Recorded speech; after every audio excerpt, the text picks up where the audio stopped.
Oh, we're live. Oh, I'm joking. I knew we were live. Okay, people. It was another short notice. So short. Nate is in the house. Kurt, Uncivil Law. I hope he's still coming. And I once again do not have my battery cable, which is the best way to make sure that we don't go for marathon 2.5-hour live streams. Let's just make sure that we all are in the stream. Close this.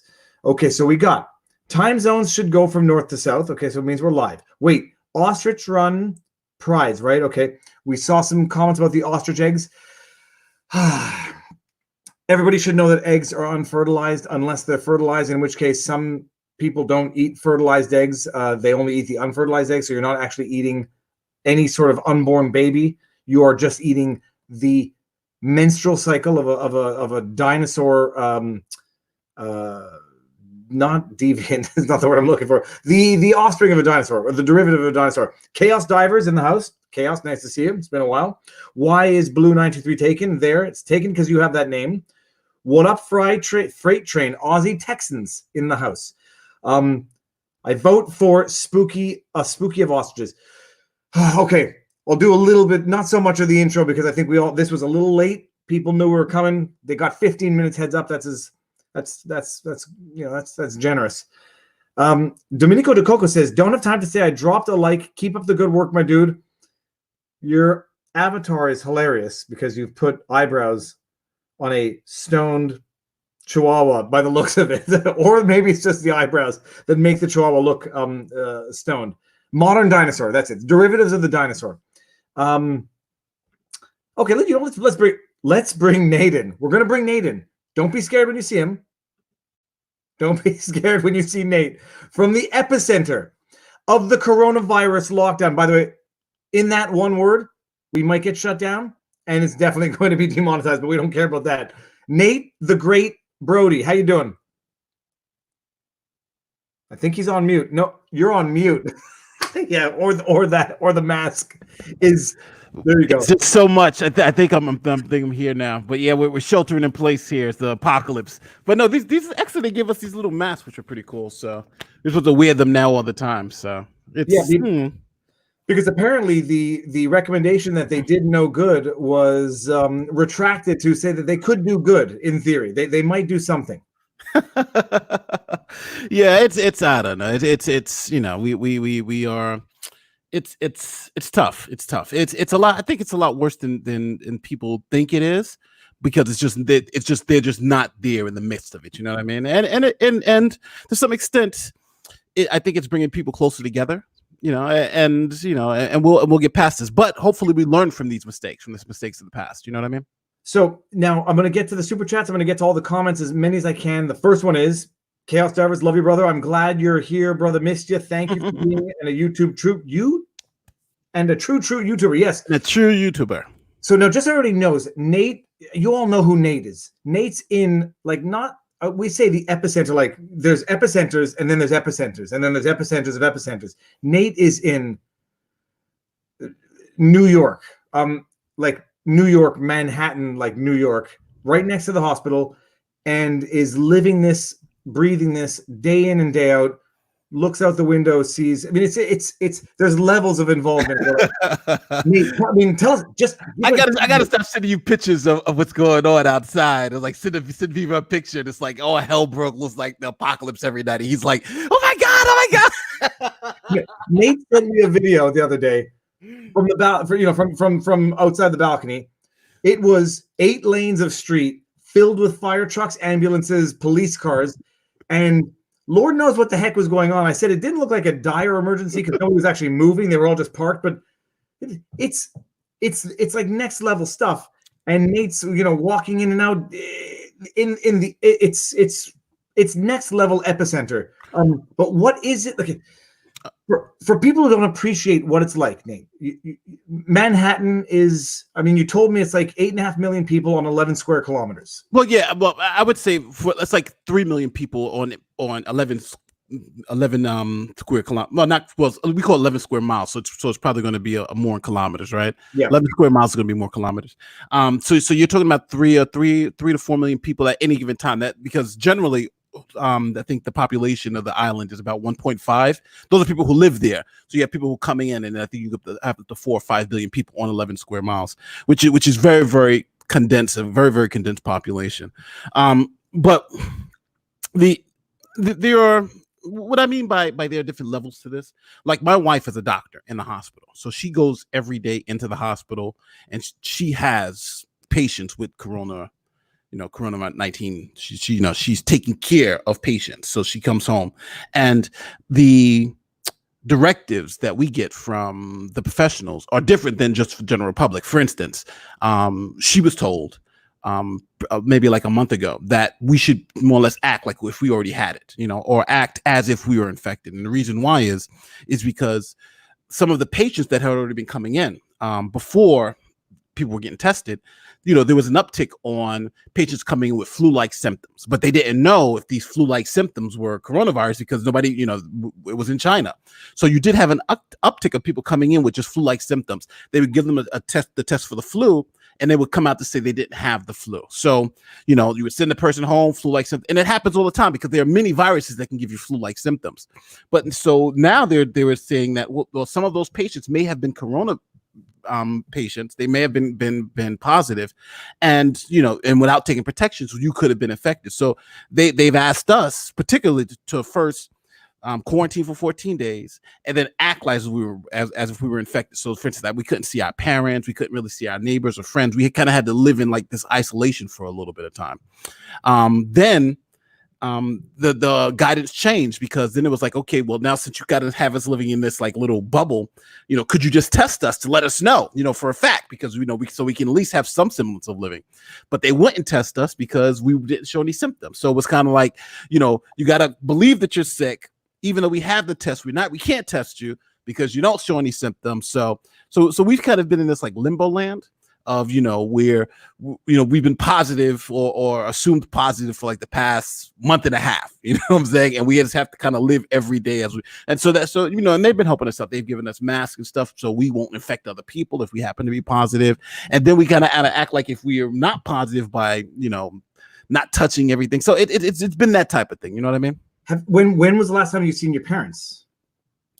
Well, my mom, I haven't seen her in about a month and a half since this whole thing started, because I can't. They told us, we can't see anybody. We shouldn't be, doing anything with anyone because of my wife's job. And then they gave us even a little protocol if she does get COVID-19 and she does start showing symptoms or test positive, how to isolate her even here in the house from us. So it's a weird little scenario, but it's just the world we got to live in. And then let's not talk about going into the hospital every day, seeing the stuff that happens. It really, really gets tough. So I want to get there, but before we do that, I want to show you this picture. How do I focus on this? This is not going to focus. Yeah, no, it will. You gotta. I think just hold it close to the. Nate, there it is. I see it.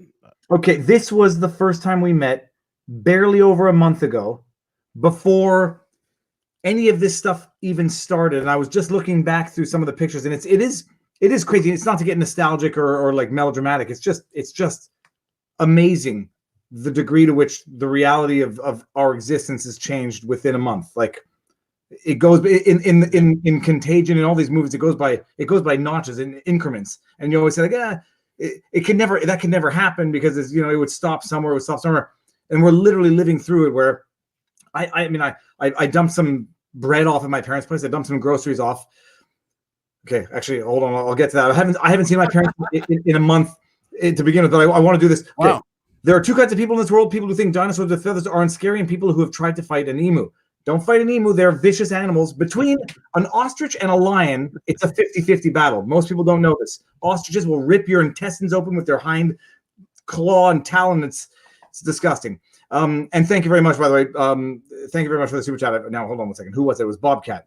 No, what I was going to say is it's crazy. Like, I got into not a fight, but someone made a comment on the last video that I made. Like, oh, people who have 12 months left to live, Viva doesn't know what he's talking about.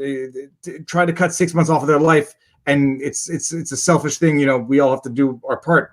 And I was saying, like, my mother volunteers at the palliative care unit at the Mount Sinai Hospital in Montreal. And the issue now is you have people who only have 12 months left, who can't see the people they love and who don't get the basic needs that they need in their last 12 months. And so give them another 18 months. What's that worth, the extra 6 months of isolation, when you can't even see your friends and family? And like, you haven't seen your mother. I dumped off groceries at my parents' place, rang the doorbell, and then ran. And if the police officer who pulled me over on the way is watching, thank you for not giving me a ticket. But I may have been distracted driving while I was going there at a red light. But I don't think anybody wanted to exchange papers. Like, this is the world we live in. The cops didn't want to give me a ticket. They don't want me to roll down my window, and they don't want my license. But it's crazy. Like, your parents live in the city, and you haven't seen them in a month. Thank you, Viva, Nate's wife. Nate's wife, man, you guys are like, you're living it. You're not going to forget it. But like, so you talk to your parents, you make sure that everything's okay. Yeah. Obviously, we do voice. You know, she's got an iPhone, so we do. So the kids call every day and that type of thing. It's more of a, but it's for everybody. I think everybody's adjusting to this new way of life. You know, from just trying to just get some semblance of normalcy. And at first, I will say this. At first, I was a little bit more skeptical about what was going on. But then as things just start developing and getting this kind of unique view, because I was like, okay, most, the mortality rate is low, this, but just seeing it every day, seeing the hospital, like at one day, you go to the hospital, there's like nobody there. It's a regular day. Then a week later, you got National Guardsmen out in front of the hospital with with what do they call it? The M5s, standing up, checking everybody's ID. How do we get, it's like, damn, how did we get here? How do we get to the point where we got military army people are out in front of hospitals with automatic weapons, stopping people, checking for IDs. That's just where we're at. You know what I'm saying? It gives you interesting perspective, So here's the question. This is the thing, like you'll go on Twitter, you'll see, I'm not dropping anybody's name in particular, period. You'll have people with big followings tweeting a direct message, an email like, oh, it's not as bad as everyone says, or oh, it's twice as bad as everybody says. And, so you get people relaying information from third parties. I mean, if you're comfortable talking about it, what's your wife is in the hospital. So it's as direct as we're going to get. And we don't, like the picture of the PPEs I showed you, that's what she wears, I should put it up here, but like, she's she's seeing patients, she's doing, she's dealing with it. And, oops. Patience is the ability to, you see, it's listening to me all the time, Google. And my phone is locked too. Patience. Uh-oh, there you go. Let me turn that off. So, well, first thing, I'm not the hero. It's my wife. She's the one that has to go into that place every day, and she's the one that has to put on all the stuff and deal with all the patients and do all that type of stuff. So, I'm just more or less like, support staff. Hopefully cook something nice when she comes home and take care of the kids. But from what I've been seeing, it just seemed to be like a little creep. It was like, one or two here. I remember when they got their first coronavirus patient, it was like a whole big thing. We got somebody who may have coronavirus. And then, it was like a whole big shock, and they tested the person. It was happened to be negative. Then it was like, oh no, it's not our first patient. But then it was like 1, then 5. Then it's like, we got a whole floor of coronavirus patients. Then it's like 2 floors. Then it's like, hold on, we got 3 floors full of coronavirus patients, and we only got 1 floor left, So that's kind of how it just like creeped up to where it was like nothing, but then it became like something huge. You got 2 super chats. You got like a $10 one and a $5 one. Yes, we got Chaos Jarvis says, Nate, I want to say thank you and your wife for doing what she does. Please give her my thanks. Viva, this is for your kids to get them some Easter stuff. That's if the stores are open. Thank you very much, Chaos. And that's if we make it to Easter, because holy cow, today was a tougher day to deal with. It's a month now that it's a month, and like it's fun irritations, but it's irritations nonetheless. Where like you go nuts. You go nuts after a while. It's cabin fever times 10. Thank you very much, Chaos. Hey, Uncivil Law is backstage. Yeah, I see him. Oh. Uncivil, I see him. I want to bring up in 2 seconds. We got Hex Bash Plays. This new time is scary. Stay vigilant and be out there for those that need you. Thank you, Viva. Thank you very much. Hex Bash, you have Hex Bash Plays. I thought that was a different icon. Now we are bringing in the third lawyer of the apocalypse. All right, Kurt. Yes.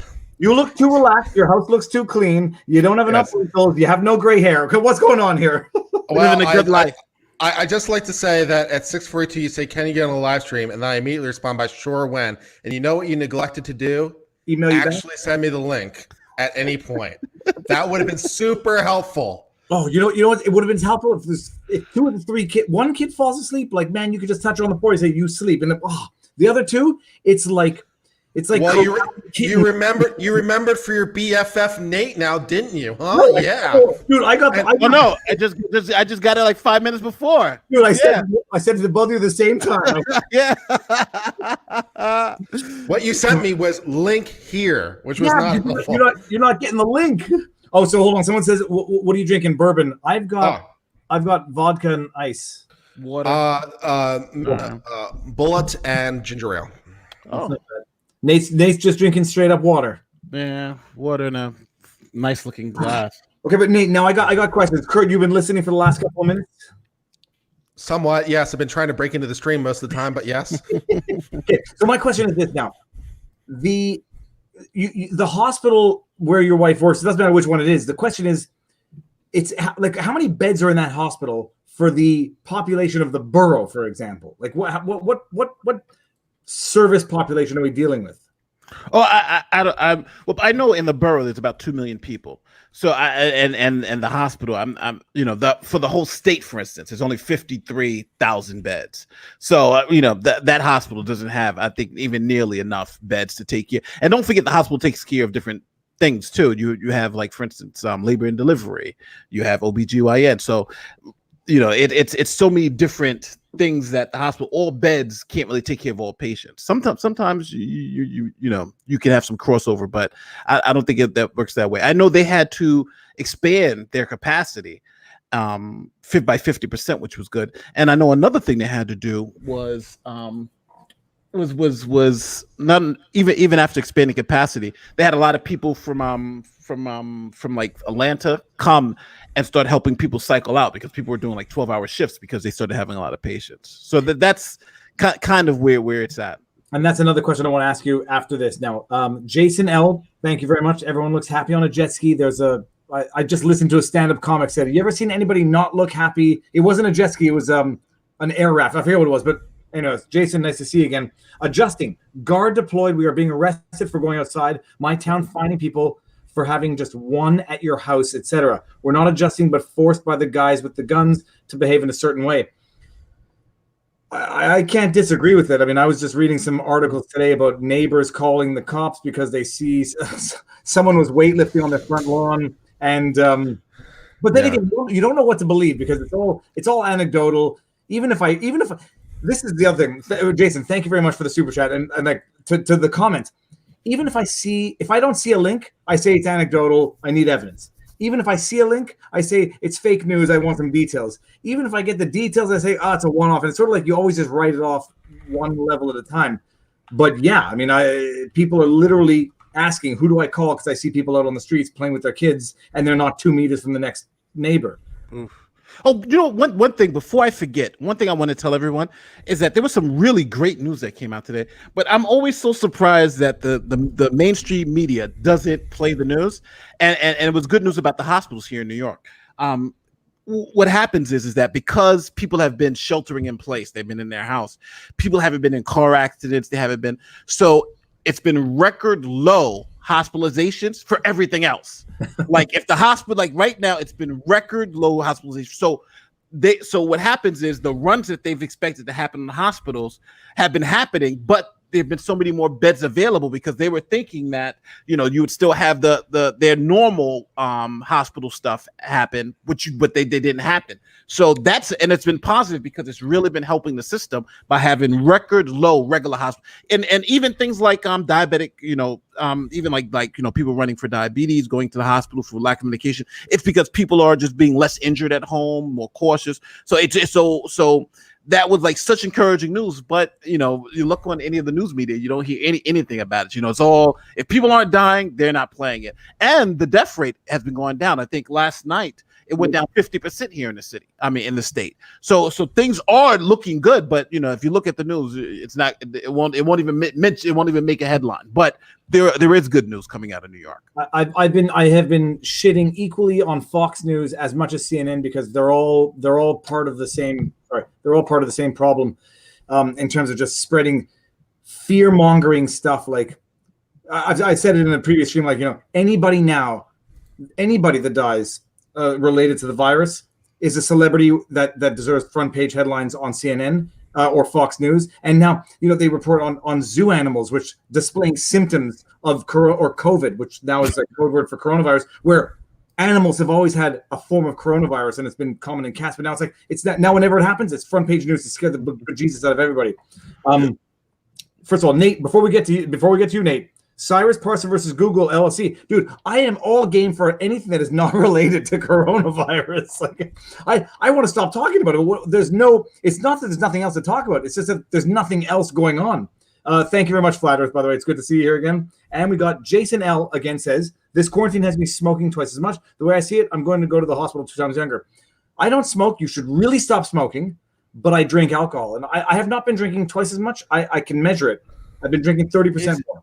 Isn't Peraza versus Google the insane one that was filed like last week, that Google is violating like the Geneva Conventions and like rules of war and crap? Wasn't that convention? If that's what it is, misuse of AI and like bringing on the dystopia.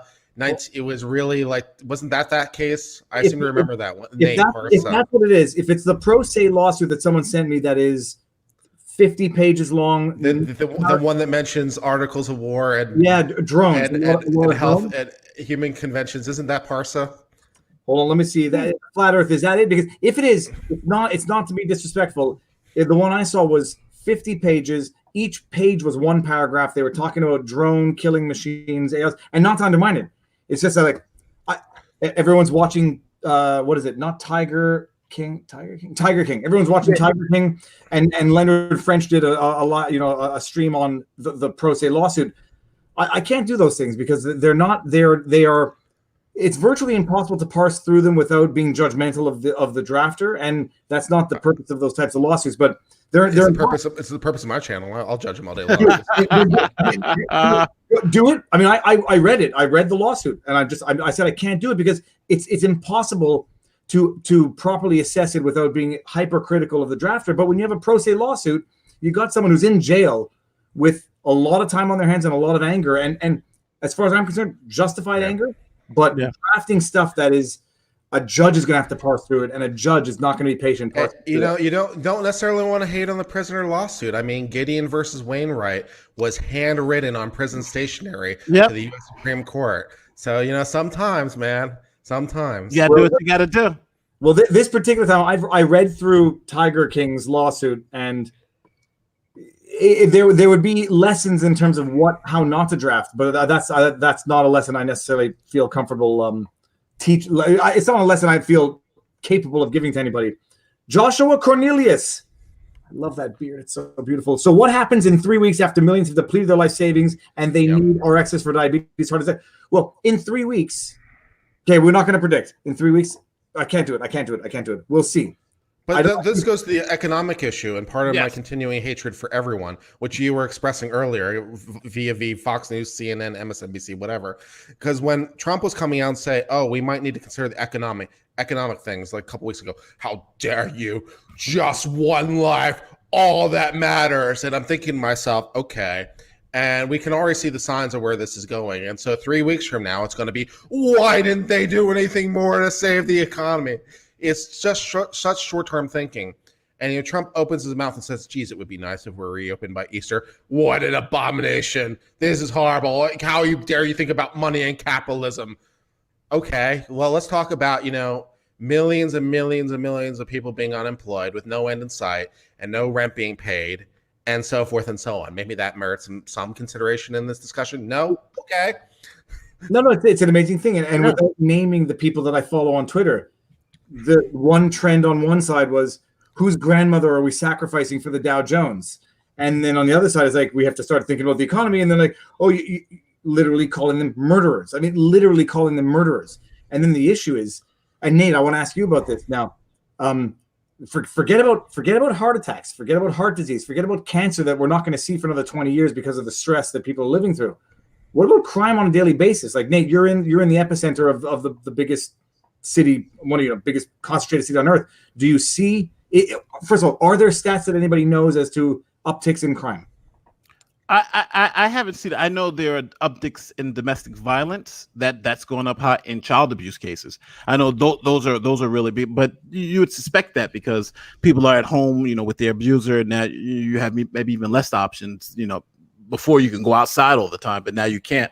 And I know with child abuse cases, they are concerned that children are being abused, and most of the people who are reporting that abuse would be school and when the child comes out the home. Now they don't have that, so that's another big concern. But just general crime trends, I think, from what I've been seeing, it has started to get a little bit tougher out there.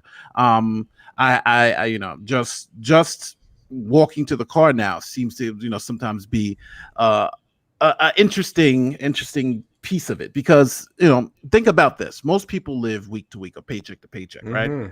And now you're talking about people haven't gotten paid in 3 weeks or even a month. People haven't gotten a paycheck. So without a paycheck, even let's just go through the process of saying you're not going to pay rent, right? Because they put a moratorium on paying rent. You're not going to pay rent. You're not going to do this. But now you still need money just for the simple things, because they're not turning off your lights. They're not turning off your cable. You got all that for about 3 months, but you still got to eat, and where you're going to go to get food. Just imagine right now, for those of you who are working, or for those of you if you got no money and now you got to go get food. Do you go to the churches? Most people don't even know where to go get food. So people are now in, I think, a more desperate situation. And like I've had an incident that was unpleasant, but I see it for what it is. I see somebody who's desperate, who's looking for something, and and they see me with something, and it's like, hey, you got enough for everybody, you know what I'm saying? And that type of situation. So but that's the reality of what's happening now. I think if people have to wait longer, 3 more weeks for these checks, I think all hell's going to break loose. It happened in Italy. That's what happened in Italy. People had to wait, people waited 6 weeks, and people just started going crazy because they got no money. You have to do something with the regular guy who's lost his job, who's applied for unemployment, can't get onto the system, who's got 2 kids to feed. How is that guy going to eat? How is that family going to eat? And I don't think they thought about that. No, and forget the 3 weeks where you have certain states already declaring to June, and it's one thing in the rural areas where everybody has a car as a rule, and you can get to a grocery store because it'll be 5 minutes further. But in big cities where some people don't have cars, period, and some, as in a lot of people, don't have cars, the local grocery stores are just sold out of the shelves, and you have nowhere to go to get food. And then it's a question of either getting rooked on what's the word when they jack up the prices in times of need? Gouging. Where they either gouge you, or you're going to fast food places where you can only get so much for a given meal, and it's going to cost you more than it would otherwise cost. So the grocery stores in rural areas is one thing, but when you have 8 million people living on top of each other, and there's only so many grocery stores or even stores to get food in the first place, and you're talking 3 weeks as opposed to the 2 to 3 months that other states are already declaring, where does it go? Where does it go? And it doesn't go anywhere nice. Tony Niev says, cool thought. Can we get a breakdown on Bush v. Gore? We're a little late on Bush v. Gore. 20 years ago? Yeah, well, you know what? We've got nothing but time on our hands, so we'll see. Yeah, no joke, right. Well, it was a per Kerm opinion. I can tell you that. Derek Messina says the models are so far off that people staying home cannot account for the reductions in hospitalization. We should never get used to these violations. Okay, that's a separate issue. That is another issue now, is where even in Canada, I say with the exception of New York City, the consensus is the hospitals are not being overrun. That seems to be the consensus outside of New York City. Someone correct me if I'm wrong. Yeah, the models, the way the models seem to have, I think, because this is all new. The way the models seem to have worked, they were just doing it on a nationwide basis. But then the CDC, I don't know if you saw Trump's top guy, top woman, I forgot her name is Beatrix. She was saying that you have to actually treat it like seeds. Like the New York seed, because of international travel we have direct flights to China. That seed was probably planted earlier than other places. So then you gotta gotta forecast it like that. Okay, in New York, the seed was planted maybe 3 weeks before we had our first test confirmed case, so that gave you a lot more spread. And the models for New York, for instance, the models for New York were off. New York's been running ahead of the models, where some place in like North Dakota was really, really below the model. So these models are changing based on where you're at and when the seeds were dropped for the virus. Okay, and I'm gonna get through these super chats quickly. How does super chats? Does YouTube take a cut? They take 30%. 30%. Terrible, but it's unfortunately there's convenience in accessibility. Thank you very much. Nevertheless, now there was another one. We're going to get to the models in a second, and who's behind the curve. The economy is a life and death issue as well. Caleb Pro, there's no question about this. Robert Barnes, who I did a live stream with, way back, but before the shit hit the fan, was saying, what was it? A 1% uptick in the unemployment rate correlates to, I think he said 30,000, premature death. It's not his stat. It's not a hard and fast stat. Mm-hmm. The idea is like, unemployment rate correlates to premature deaths or other illnesses, stress, a number of other things. And I think now that people have started feeling it, and Hollywood in particular, because once they start feeling the burn, they become more vocal. Yes, they feel the burns as they stay in their much nicer houses. Yeah, but you can imagine like the NBA now is talking about having the players' salaries that cutting them in half. Like once people start realizing that the economy is not some abstract thing that affects people indirectly, that it's directly correlated to life and death, heart attacks, abuse, murder, theft, crime, all sorts of things, they start to react a little differently. Sergeant Frank Rock says, is there a model that predicts the number of deaths if there is a worldwide economic depression, civil wars, rise of dictators? No. Nah. But in the depths of my hyperactive imagination in the middle of the night, you could see how socialism costs more lives than other forms of government. You could see how. Oh, no joke. We got that all day long. We can go to all kinds of events. Where do you want to start? But you could say that. But you could say that about socialism, and you could say that about capitalism too. True capitalism, can cause a lot of deaths too. So I think there's no absolute. You know what I'm saying? You kind of have to have a little flavor. Don't get me wrong. I'm more of a capitalist, but I do see the value of socialism in some things. Like for instance, healthcare, public transportation, healthcare. School, public education. Those are socialist things. You know what I'm saying? Well, so the social safety net is one thing. Social safety net in a capitalist system, but once you start realizing, like, and Nate, like we're a city of 3 million people, the government comes in and has to make sure everybody gets fed. It's a much less daunting task in a country of 30 million than feeding 8 million on a tiny island in a country of 370 million. But then you realize, like, when food becomes the issue, shit hits the fan, but fast. Have you watched the documentary film Escape from New York? Kurt Russell. You got that down? No, okay, you know what? Check. I just alphabetized my DVD collection, and I noticed the amount of zombie movies that I have, like 28 Days Later, Contagion, what's the other one? Outbreak. I'm not watching any of them. I want to burn them, actually. I don't want to be reminded of them. Joshua Cornelius says, John Hopkins Event 201 simulation predicted huge economic catastrophe from a pandemic exactly like this. It took World War II to get out of the last depression. Well, true, but it did take the Spanish flu to create the booming 20s or whatever it was. The roaring 20s. The roaring 20s. I'm not saying there's going to be any. There's going to be upside. There will be upside from this in a sick way. And hopefully it's just a good and lasting upside. I'm not sure what the economics are when like every country in the world is going down at exactly the same time, basically. Total economic, trying to do the worldwide economic calculation on that. It's like everyone's suffering pretty badly simultaneously. Well, so I don't know what that means. No, sense. Everyone's like, oh, China's making out very well on this. Well, China might be the manufacturing capital of the world, but it does no good manufacturing things when every other country to whom you've been selling has no more money to buy your stuff. So nice medical supplies and raw materials, maybe. But when it comes to the rest, nobody's going to buy the trinkets when nobody has money. So this hurts everybody, period. Not to absolve anybody of liability or responsibility, but Nate, Is your wife at? Well, okay. Maybe, don't answer if you don't want to. If you don't, but she's not at Elmhurst, so it's okay. Is your wife at Elmhurst, or did the hospital have to relocate the World Trade Center registry patients from the second floor in order to make room for the COVID-19 patients? Nate, maybe you know what happened. I just read an article that said like at least or no more than 5 COVID patients were sent to the aircraft carrier in New York. Well, no, it wasn't by accident. They just didn't know that they were, positive. They had people who it's a weird with feedback loop. If you let's say you get in a car accident, they're going to take you to the emergency room. But guess who's all in the emergency room? It's nothing but COVID-19 patients. So you're going to the emergency room, you're breathing that air. Then they say, okay, well, you know what? These are one of the non-COVID patients that we can send to the hospital ship. They sent that person to the hospital ship.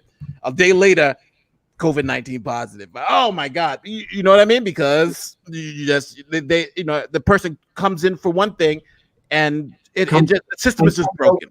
Comes out with another. Yeah, it's just the system is broken. Working from home full-time in Australia. Thanks for the stream, guys. Much love. Hope Sargon wins fees. Yes, I hope Sargon wins too.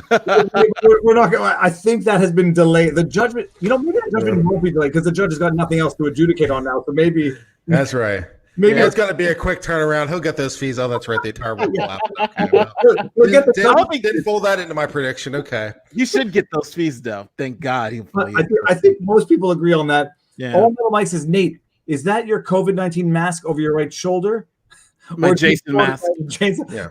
I thought that was V for Vendetta. That was the other one that I saw in my alphabetized DVD collection. You guys are my friends. Do you need me to send you a firearm? I have extras.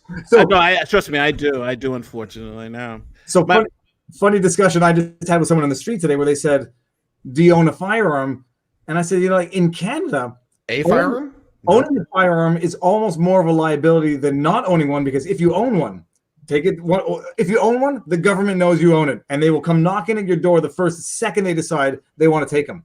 If you own one, forget the government. The store from which you bought your weapon knows that you have one. The employees at the store know that you have one. Your house becomes a #1 target for theft and break-in. Like it's the weirdest thing in the world. Like maybe the Americans don't have the same perspective or even the same experience. To own a firearm in Canada is more of a liability in that respect, and in terms of the punitive aspect of the criminal laws that go along with owning a firearm. You're better off not owning one. Like you're better off just, I say not being vulnerable. You're better off living on the same block as a police station, like me. It's fantastic. Oof. Okay, so that was my rant. Now I think I just saw a bunch of stuff come in here. Okay, hold on. We're gonna get to the super chats and we're gonna get to what happened here. Holy crab apples! I fell behind. Yeah, you got a lot. Tabarnash. Okay, okay. Well, we're gonna do what I can get. America 1, 2, 3 day. America 123 suicides a day. 8 of those 10 are male. 20 are veterans. Imagine if we cared as much about that as society as we do. These are all cost-benefit analysis that people do, but the panic and the fear of the moment really trumps a lot of the otherwise calculated policy decisions. SML Strength says, yesterday a crazy guy nearly killed a security guard because he couldn't go into Walmart. Sherbrooke, Quartier Saison. Worth the read. That sounds like it's in my area, Sherbrooke.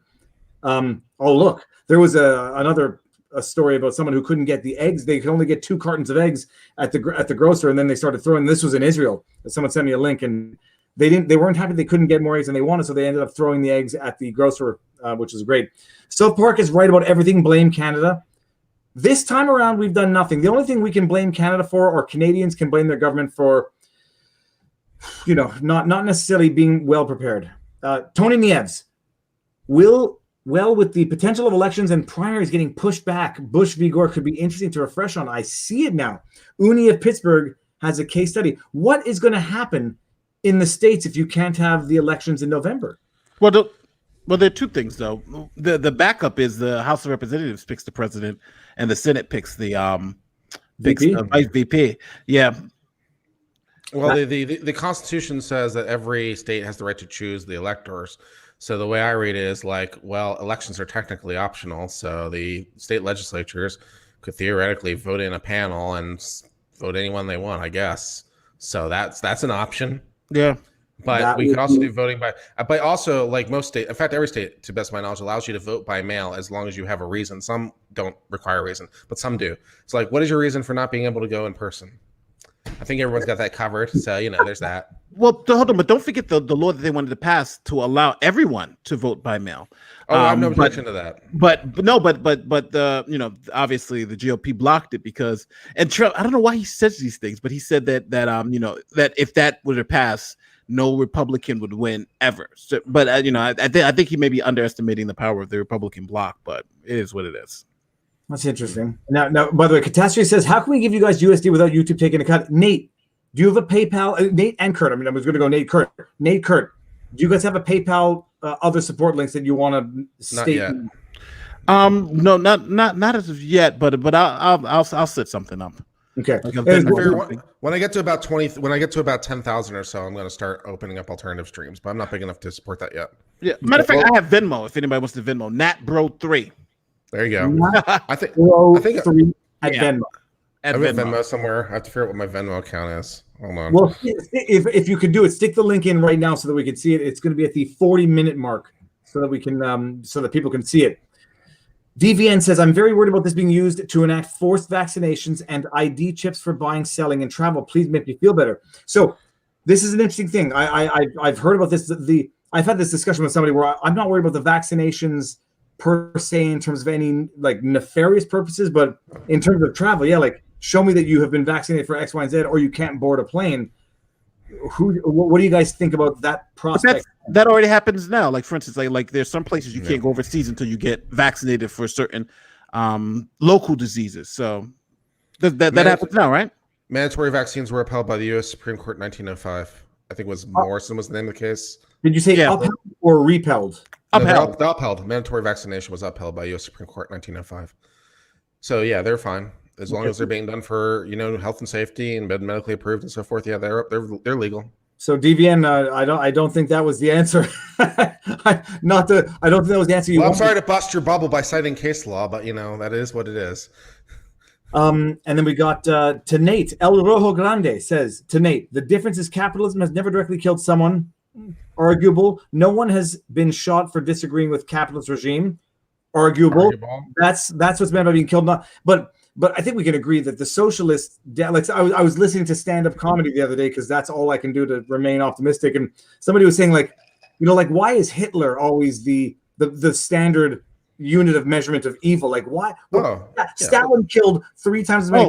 Let's go to Mao. Baby. Yeah, Mao. You got Mao. 100 million people. Pol Pot. Pol Pot. Yeah, he's a good one. But let me make it very clear. It seems like this person thinks I'm saying socialism is better than capitalism. I am not saying that by any stretch of the imagination. But what I'm saying is that we live in a society that has a mixture of both. We're heavy on the capitalism, but there are some socialist principles that we adhere to. That if they took it away, for instance, the Social Security Administration, we have that's socialized that socialized retirement. The Republicans opposed it.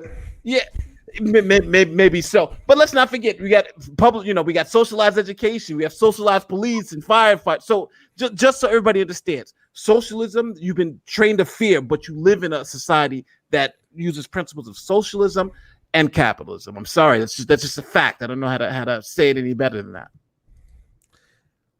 I think we lost Viva. We lost Viva, but that's okay. How are you doing, Nate? Since I wasn't there for the first part of the stream. Life going good for you? Yeah, we just dealing with this thing every day. It's all right. It's all right. Has it impacted anyone you know yet? Oh yeah. One of my wife's colleagues passed away. She wow. Yeah, one of my wife's colleagues. Go away, Viva. We're talking now. No, sorry. I got kicked out of my own stream here. Our own stream. I don't know what happened. Yeah, one of my. Oh no, but go ahead, Viva. Sorry. No. I was going to say talk about. I looked. Yeah. No, it was one of my wife, one of her bosses. He was pretty famous. So in pediatrics, and it was weird because they have meetings like every day about this whole thing, of what to do. And he's always attending the meetings. And then like maybe a couple of days, he had a cough, and then like a couple of days later, she found out like what everybody else knew. They was like, hey, this world famous doctor died. And she was like, what? He's like, no, he couldn't have died. I just worked with the guy a couple of days ago. And come to find out, then the hospital contacted all of them and let them know, hey, listen, your colleague had died. So, then so that was like, it made it real because, you hear people on the news 9,000 people. Those are numbers. But when you actually know the person, you know, and have sat down, like we've gone to, you know, these work functions, and you see this person, that's when it actually hits. That's what makes it real. You know, and now, and not to try to justify or explain away, but just to give the details. The gentleman was a 73-year-old man who nobody knows what other underlying conditions he had. It is just an interesting thing that statistically there is a radical demographic that fits the fatality of this particular disease. And it's so not to say like 73 is still young. 73 is younger than my dad. Like it's old, but it's young, but it's 73 nonetheless. It's not a 40-year-old. And then there was a football kicker. What was his name? Missing his toes on his right foot. Dempsey just passed away from. Oh yeah.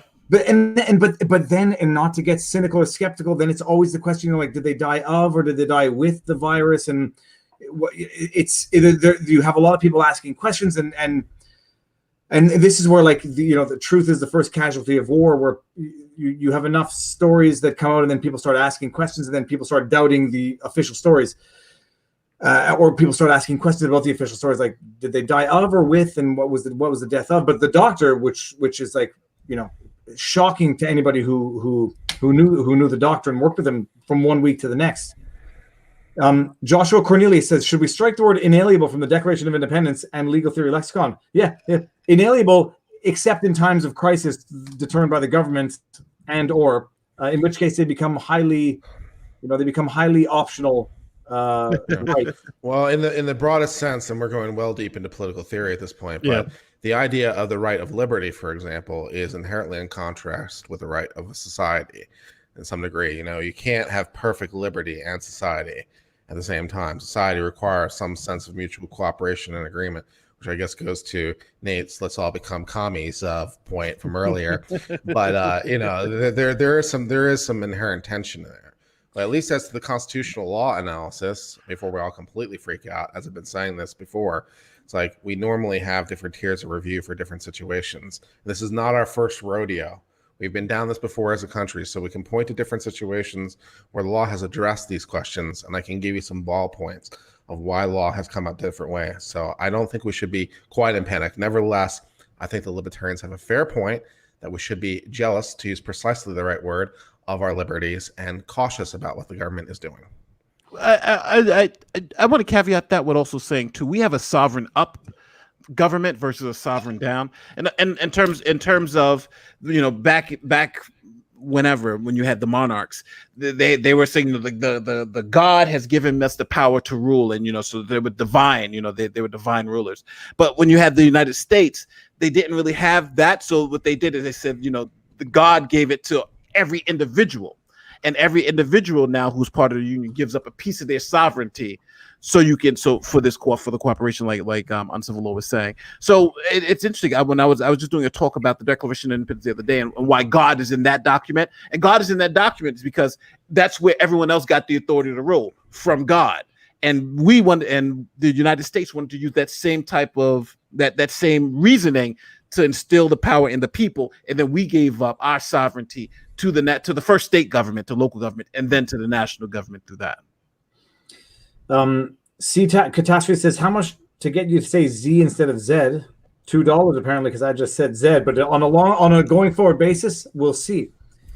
And I want to talk about the freedoms, because it's an interesting thing. Malta and Montreal, and because we're going to get back to Montreal and Quebec. Can Quebec government enforce the $6,000 fine without it being an actual law in Quebec? Enforcement, but we're not under martial law yet. So this is the thing, because this is going to come up in the States as well, where, and this is the one thing I actually wanted to talk about with you guys, is these fines that are being issued under decrees which are not yet law. Malta and Montreal, thank you very much for the question and the super chat, by the way. Well, a lot of these decrees in the U.S. are being based on law. There's health codes built into every state in different statutes that give the authority for government to. So they're almost certainly based on some statute somewhere. They're probably not being come out of nowhere. And most people don't realize that's the reason why, if you'll hear the president declare national emergency, that triggers a whole set of laws and a whole set of standards that are different than under regular circumstances. So Okay, now I missed this one. I missed a bunch because I got disconnected. If our election in November is done by mail-in ballot, how on earth do you ensure that non-citizens weren't voting by Rustin Shackelord? You still have to be registered to vote. So at least in the U.S., you check them off the voting roll to see that they were a registered voter. That's how. Okay, interesting. Atari Legend, which I also missed, says Nate is right. Just play a game of Monopoly. Only one winner. Capitalism needs to be kept in check by socialism. We have a good balance, which I think most people would agree with. I mean, it's not going to be full capitalism. It's not going to be full socialism because it's Aristotle's golden mean. It's like it's the way it has to be.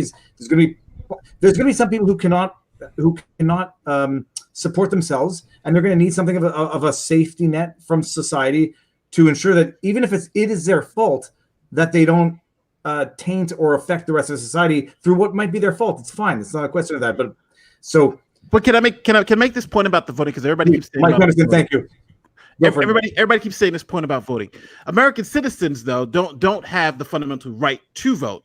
Even though I know people, we all it's something that I think everybody assumes that we have, but it's just not a fact. And I think states have codified it for state elections and certain things, but generally, and this was Bush v. Gore. If you go look at the ruling, the court has made it very clear. Americans don't have the fundamental. All American citizens don't have the fundamental right to vote. Maybe in some states they do, but generally no. And if you want an example of that, look at Puerto Rico.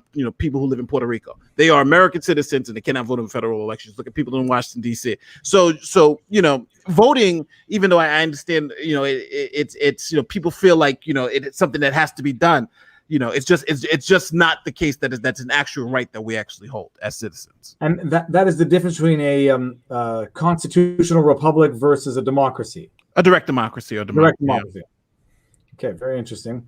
Derek Messino says, now we live in a capitalist society with a robust social safety net. That's not the same at all. Also, public edu trends are horrific. It all depends on where you live. Yeah, that's the other thing. It's like it's all a question. The social safety net works arguably up until a certain point. You get, and I don't want to go like Chicago, New York, other massive metropolises, LA. They work up to a certain point, and then after a certain point, it becomes difficult to balance the needs of the haves with the have-nots. But think of, and I think a lot of people don't understand what's going on now is we're having forced socialism. They're giving people checks. The government is giving people checks from the treasury. How much more socialism can you get than that, right? Let's make the argument that to fix the problem that we have now, the government has gone on socialism on steroids. Well, so hold on. People the checks to fix the problem. Some are going to argue that they're not fixing any problem. They're actually just exacerbating the problem because they're cutting checks from a treasury that's going to be depleted because they don't have people contributing with tax dollars to that treasury. And so socialism is not like plugging the plug back into the plugging the plug back into the what I'm talking about. Where are these $2 trillion coming from? And I believe the Federal Reserve is just printing it, right? Print the money, print it. Well, geez, Nate, what happens when you print money? The value of the money goes down. Seems to be a problem. It's either you print the money or you borrow the money, and in which case it's not clear. Borrow from who? Well, I said who are you borrowing from? But the U.S. dollar is still doing relatively well because we are still the reserve currency of the world. So the U.S. dollar is holding on strong. But we got to see after they dump $2 trillion more onto the market. We're going to see how that holds up. Don't tell me, Nate. I'm way ahead of you, man. Way ahead of you. Yeah, 3 weeks. We'll see how that dollar holds up. Hold on. We got one thing I want to actually. This is not yet a super chat question that I've noticed, but let me get to these first. Ian Max says, talking of long-term changes in attitude after this, more people working from home, etc. 1 day in 5 from home, 20% less traffic.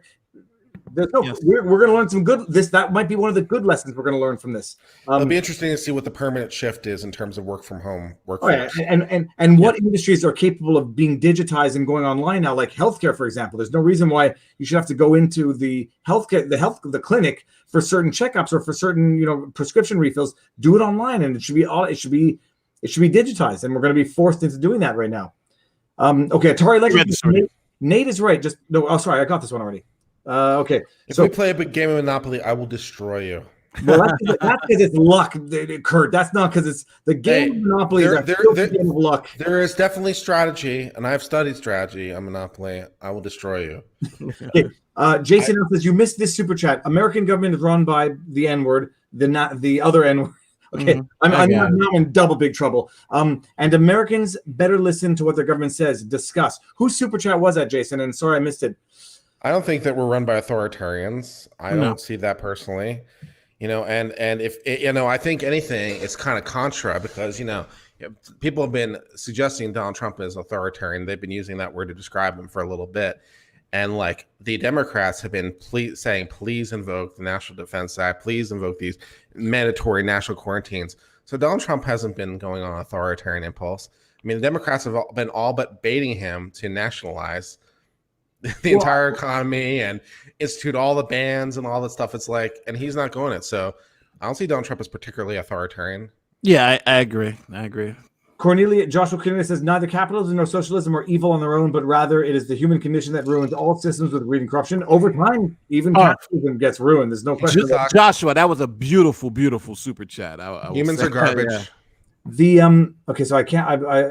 There's one question that I know people are asking. I've asked it myself. Let me just scroll down. I saw one here. Gender neutral. I love that avatar. Can patients' families sue if the states don't make HCQ available? Okay, the medication. And you missed my other super chat. Investors in World Bank's first ever pandemic bonds face big losses due to coronavirus. Wall Street Journal. Thoughts? Okay, I'm not capable of answering this one. And probably not sovereign immunity, and also because it's part of the general allocation. So I'm going to go with no. And pandemic bonds face big loss. Yeah, I think the bond market, if no one's buying bonds, the bonds aren't worth anything, and no one can buy bonds because everyone's in the same boat. So no one has any money. So yeah, it's a problem. So yeah, I'll agree with both. The first, what's the first part? What is HQC again? HQC, the drug, right? Yeah, chloroquine, whatever. Well, yeah, but it's the scarce resources argument. The government doesn't have to do it, so yeah. Sorry. Yeah, very interesting. Now, here's the other question. A lot of people have been asking. China, the U.S. has a lot of debt towards China. With this conflict, can the U.S. just say "f off"? We're not paying. We're canceling our debt to you. Like, what would be the consequences of that? Is it even possible? Well, you would destroy both. Possible, but then of course you would expect China to retaliate in any number of ways, and yeah, it's probably not a good idea.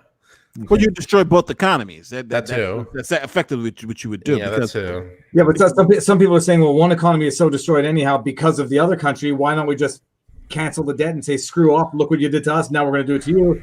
Then I guess the only issue would be a military conflict.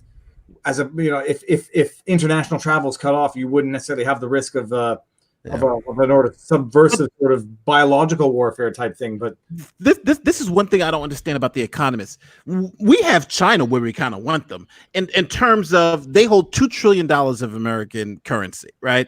If we devalue our currency, if we just say or if we just go to the tank, China is so heavily invested in the United States. They go down too, and all these other countries that have bought our bonds and that finance our debt. If we don't pay those insurance payments, and we don't make those countries go down too, so the United States is in a very interesting position where all these countries and our currency is the world currency. Where all these countries now have a vested interest in us doing well, because if we don't, then they lose out too, and they lose out big because all of them. We spend we buy 50% of the goods on the market in the world. It's like some insane number like that. Just imagine losing all of that profit from this country. I think the U.S. is about fifth world GDP. So I mean, we control percentage of the world market. Yeah, interesting. Okay. Tony Neff says, "Don't forget, China just printed half of the world's money." I think that means money. So the thing is, I understand the bonds and owning bonds and debt, but what about real estate? Because China and Russia can come in now with the devalued real estate. Presumably, that might follow from a terrible economy, and just actually physically own real estate in the States and own the States itself. What are in the States? Do you guys know what the limitations are on foreign nationals owning real estate property? They'd be set up by each state, as far as I'm aware. So every state could have its own rules on that, and I'm not educated enough to know. But then but the government can always buy it up through eminent domain now. Like, okay, well, we're going to buy it back and what they do, which is great. They, devalue the land to nothing and then buy it back for pennies on the dollar. So there you go. So then, go buy everything you want, China. Interesting. That's not a bad point. Jason L says, I don't think Trump is authoritarian, but they said he was. Now they are saying to shut up, give him power and listen to him. Hypocrites. I'll say there's no question. There's no question in the media that it's going to whatever Trump says, it's going to be the opposite, or they're going to say the opposite until he says it. And the funny thing is, like, yeah, I would be. I'm not necessarily a proponent of the forced quarantines anywhere, even in Canada. In Canada, we're good. Like, we do them voluntarily for whatever that means. But I might have been in support of him invoking the National Defense Act, and I might be in support of Trudeau doing the same. For, it's called the Emergencies Act here. Start manufacturing at home on an emergency basis. I would support that without thinking it's nationalizing a business. And without thinking it's giving him power. But I don't understand what the issue is, especially if you know the problem is somebody tells me you could lose 2 million Americans if you don't have these things, and we have this act, and you say, okay, we need you guys to make these things. Like, even now, 3M is prioritizing.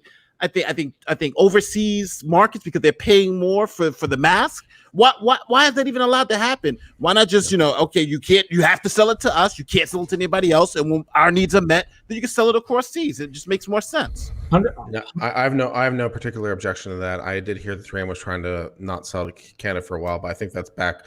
We're selling again to Canada, so I think you guys can get through 3M masks. We'll share with you guys. You can be friends. You've always been America's hat. We take care of you.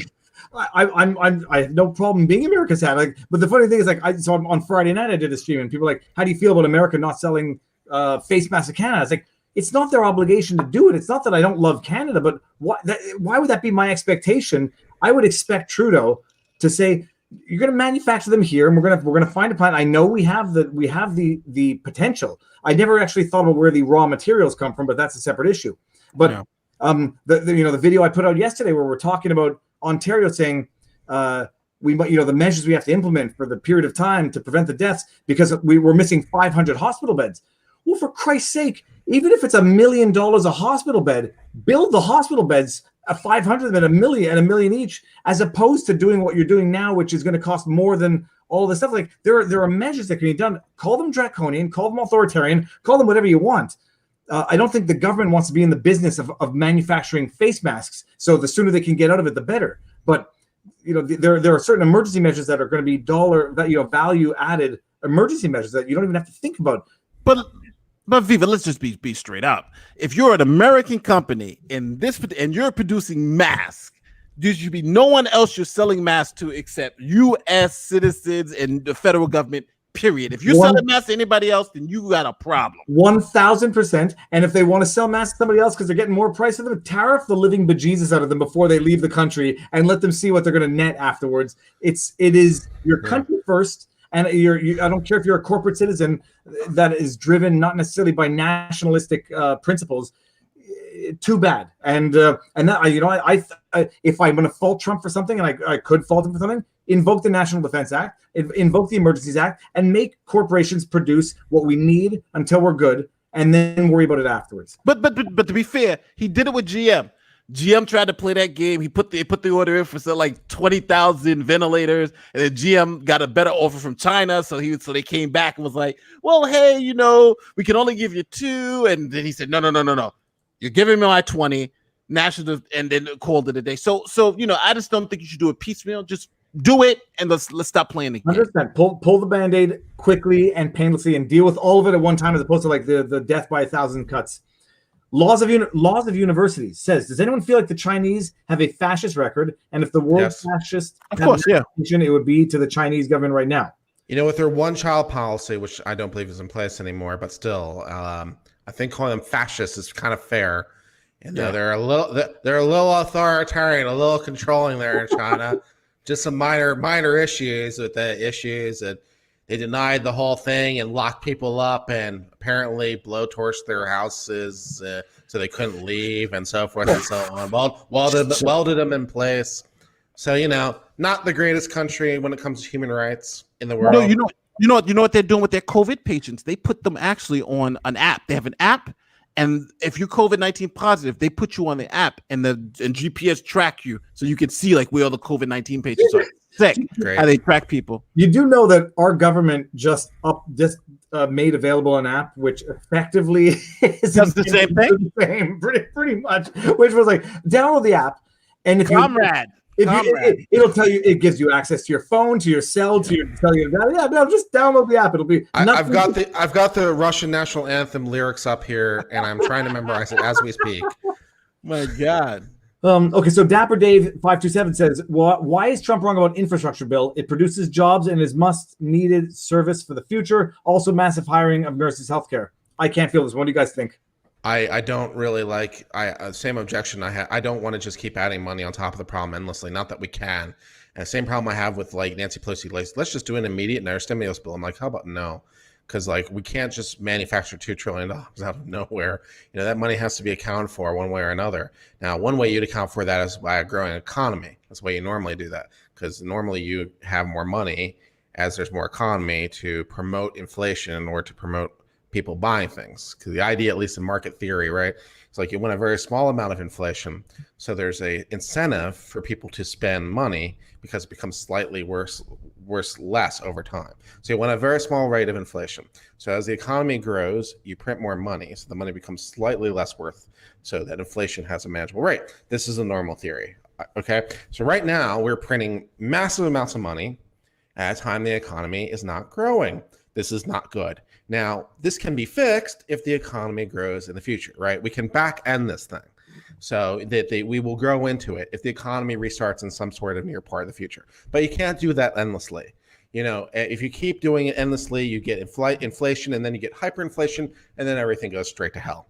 So you can't just keep borrowing money from nowhere, and you can't keep printing money from nowhere, because eventually it will. Eventually you go into the bread store and you can't buy the bread because you can't wheelbarrow in enough money to buy it. Venezuela money's not worth anything anymore. Or there's 1,000 stories like that. So there are economic realities here. It's like we are essentially borrowing from an unknown future to pay for the $2 trillion we're doing now by printing money in the hopes the economy will grow into it, so the inflation rate will remain manageable. But you can't keep playing that trick. So I think Trump is wrong because we don't have the money. How about that for an answer? The dollar is going to be devalued heavily soon. So it's just the math is just there. You can't beat the math. And Catastrophe says, Nate, China doesn't care about the money. They care about acquiring land, power, and people. Yeah. Well, you don't think they care about the money? Okay. I do think you might be wrong though about the dollar pressure, and we'll see how it goes. But what we look at right now is like, if you look at like the EU, which might be thought of as another reserve currency, and what's happening in the EU in terms of the economic pressure that's happening there, it's like the EU is looking weaker and weaker, if anything. It's like if this goes on some length of time, it could lead to the EU collapse. Now, we're not there yet, obviously, but like what else is competing with the dollar is only going to be worth something or not compared to other currencies. So if the dollar is falling in value, what's gaining in value relative to the dollar? Who has an economy that's growing? Well, hold on, but don't forget this too. The dollar is actually used by, I think, 20 other countries as their official currency. That too. So the dollar, I don't think the dollar is going to. If that were to happen, the dollar has the ability to crash the whole planet. I used to work at a bank, and we used to have people from Taiwan, from China, from Korea come and exchange just for dollars, because dollars actually were there was a woman who came to the bank from, I think it was Japan, and she wanted to change her Japanese money to American money, and we were like, well, why are you, if you're going to Japan, why do you need to do that? She got more value for her American money in Japan than she did for Japanese money in some places. So that's the power of the American dollar. That's why I think the American dollar, it's not going to happen. With Venezuela, it's not going to happen to the United States. I'm sorry for the long-winded response. Nate, this one's going to be for you. Thoughts on this is Evil JagTech. Thoughts on New York City stealing equipment from upstate New York through Cuomo using the NG. I just brought food to my mom, and people in Rochester feel that New York City is leaving them to die. He already took all the PPE. Well, I know what Cuomo's doing is saying we need. So everybody knows what's happening. Cuomo in downstate New York We have the most amount of cases. We have half the cases in the country in New York City. So what he's doing is going upstate to New York and saying, okay, you have 20 ventilators here, but you only need 2. And on the best possible day, you may need 4. So I'm going to take your excess and bring it down to New York, because why we have ventilators up there that nobody's using, and I got people down here who need ventilators. So he's doing that. And what he's doing, he's using it under like an eminent domain theory, in terms of, I'm confiscating this, but I'm going to give you the fair value for it, which I'll pay you back for it, or give you a brand new one. So there's a personal property eminent domain that he's applying, and he's saying that hey, sue me, but I'm going to take your property and give you fair value or replace it. And so I guess the idea is, if they do need them, he's not taking them from places where they need them. That would be no. And what he's saying is that if you do need them, then we actually resource. In other words, he's just moving the resources around from place to place, even though some people say it's a confiscation, which technically it is. But it's just, when you have an emergency, this is how you need to do to get things done. I don't see a problem with it, as long as when those upstate people need the ventilators, there's ventilators for them too. Because again, every place is coming differently. Isaac Wick says socialism has nothing to do with giving people money. It's about who controls production. They're entirely unrelated. That's a social program. It's fair enough. I mean, we're not all going to agree on these things, but this is at the very Hold on. Just so we can be clear, isn't socialism we give everybody everybody gets $1,000, right? No, well, there's a I forget the name of it. There's a principle in which everybody, with income. Yes. Well, if you watch Fox News, they scream that's socialism all day, every day. It's a fluctuating term. I mean, socialism typically means everybody gets what they need. Nobody's left not getting what they need, and then in theory, like nobody gets too much. I mean, that's the idea. And that's universal basic income. Yeah, well, it tells you.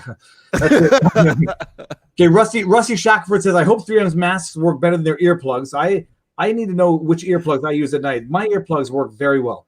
Joshua Cornelius says, one possible upside from this, a retraction from the global side ideology. I don't think that's an upside. That is first and forefront now. Everybody is realizing the value of being nationally independent. It's like anybody who doesn't realize that now is not paying attention. Like it's the one good thing that's going to come out of this is travel nationally, buy nationally, keep your dollar local, and it's going to go much further than buying a cheap trinket from overseas because you can get it for 20 cents less.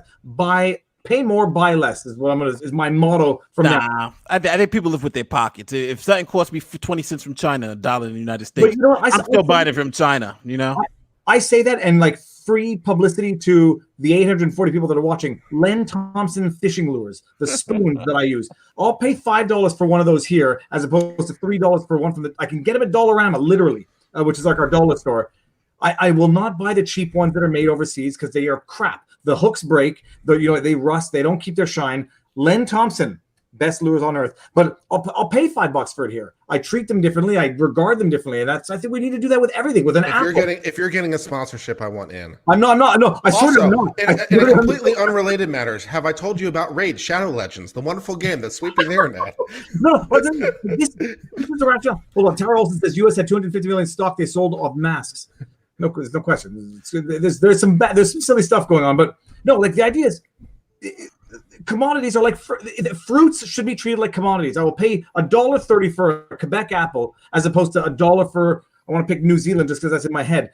Buy local, support your local farms, and to buy less of it, waste less. It's what we should be deriving from this entire thing. But don't forget though, by doing that, you're putting out the biggest group store in the U.S., Walmart, because that's all they sell. Cheap Chinese stuff that they import, and that's millions, and that's the largest employer, the private employer. True, but I'm not 1,000% certain about that anymore. Like Walmart undoubtedly sells a bunch of cheap crap, but they also have a lot of local products. Like they do certain things that are local, and if it's all a question, this is capitalism. If I will go to Walmart if I know that they're putting the emphasis on local business as opposed to cheap freaking crap that comes from Bangladesh or China, or I'm not picking on China, like Vietnam or India. If I know that the Walmart or even Dollarama are favoring those businesses, I'd be more inclined to support them. It's there's no question. Now, okay, this is going to get constitutional. I'm in. Let's go. Non-law Q. What happens if state, federal, or executive legislative disagree on when to lift the lockdown? What happens if civil disobedience arises after May 1st in rural, urban split like Illinois and New York? Now, while you do this, I'm going to run upstairs and get my power cable because my computer is running low. So I'm going to take myself out. Knock yourselves out. I'll be back. Good, Kirk. Okay, you want to take it? You want to start it off? I'd be happy to. So all the lockdowns that are currently in place are state, so there's no conflict to be had. The only ones that are imposed by the federal government have to do with international travel, to the best of my knowledge, and those are, of course, governed by the federal government in the first instance anyway, so there's no conflict there either. So short of the federal government trying to impose a quarantine or some sort of lockdown themselves, which they haven't done either, there's no conflict. As to executive legislative disagreement, this would normally be thought of within the power of the executive. The statutes that are out there give it to the power of the executive. Those could be modified by the legislature, but of course they'd have to be signed off by the executive. So I would presume the executive is going to win that argument. And what happens if civil disobedience arises? Well, I don't know, but I would suppose the National Guard become more aggressive and bad things. Nate, what do you think? So for this first question, I think it's a little bit more trickier for me because like I think right now the executive will have the generally the authority to lift it, but I also think there could be some constitutional issues that could be raised that would give maybe the court a say. But if that's taken off the table, then obviously the executive would be the one that's probably going to make the call. And I do think Congress could come together and pass a law, and if they can get it a veto-proof majority through it, it's possible. But then again, it's still who executes the law. It's still going to be the president. So I think the president has probably the most amount of power in that particular sphere. The other one, it's all state issues too. All these lockdowns and stuff are state issues. So, and there may be even a constitutional issue on whether the federal government can order a state to lock down, without it being a quarantine. So, are you concerned about the probability of civil disobedience in, say, New York City?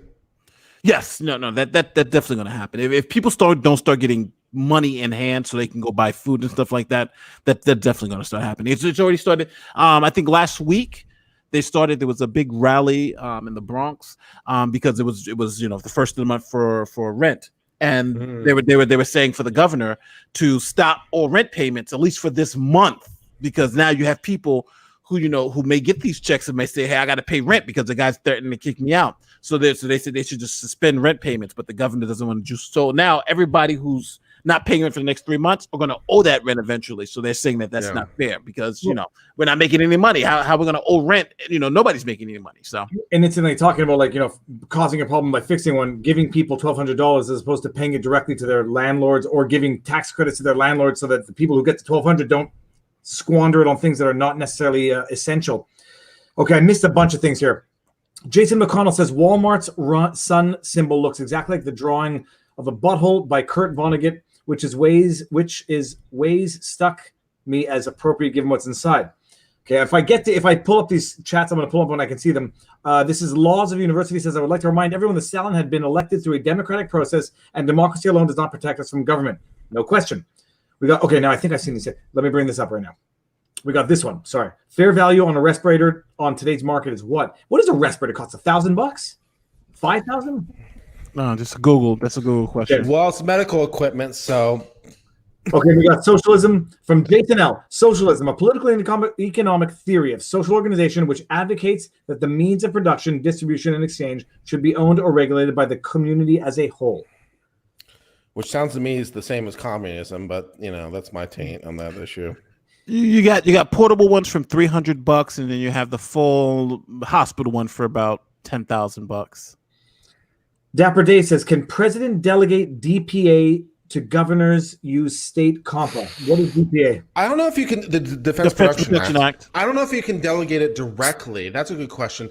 But you certainly could delegate it to a federal official who then could just do whatever a governor asks them to do. So if a governor picks up the call and say, do this, the person could do it on behalf of the president. So you could do it that way. But I don't know if you can delegate directly to the governor. Probably not. I don't think you can. Yeah, probably not. The 3M earplug comment, this is Nuvi, was a comment about the Department of Defense lawsuit. Well, now Very good. Now I'm going to have to go read that one. Oh, now I'm getting to the one that I saw earlier. If the mask, this is let me see if I can do this. Danjal Jacques Hansen. the A with, I don't even, that's like the opposite in French.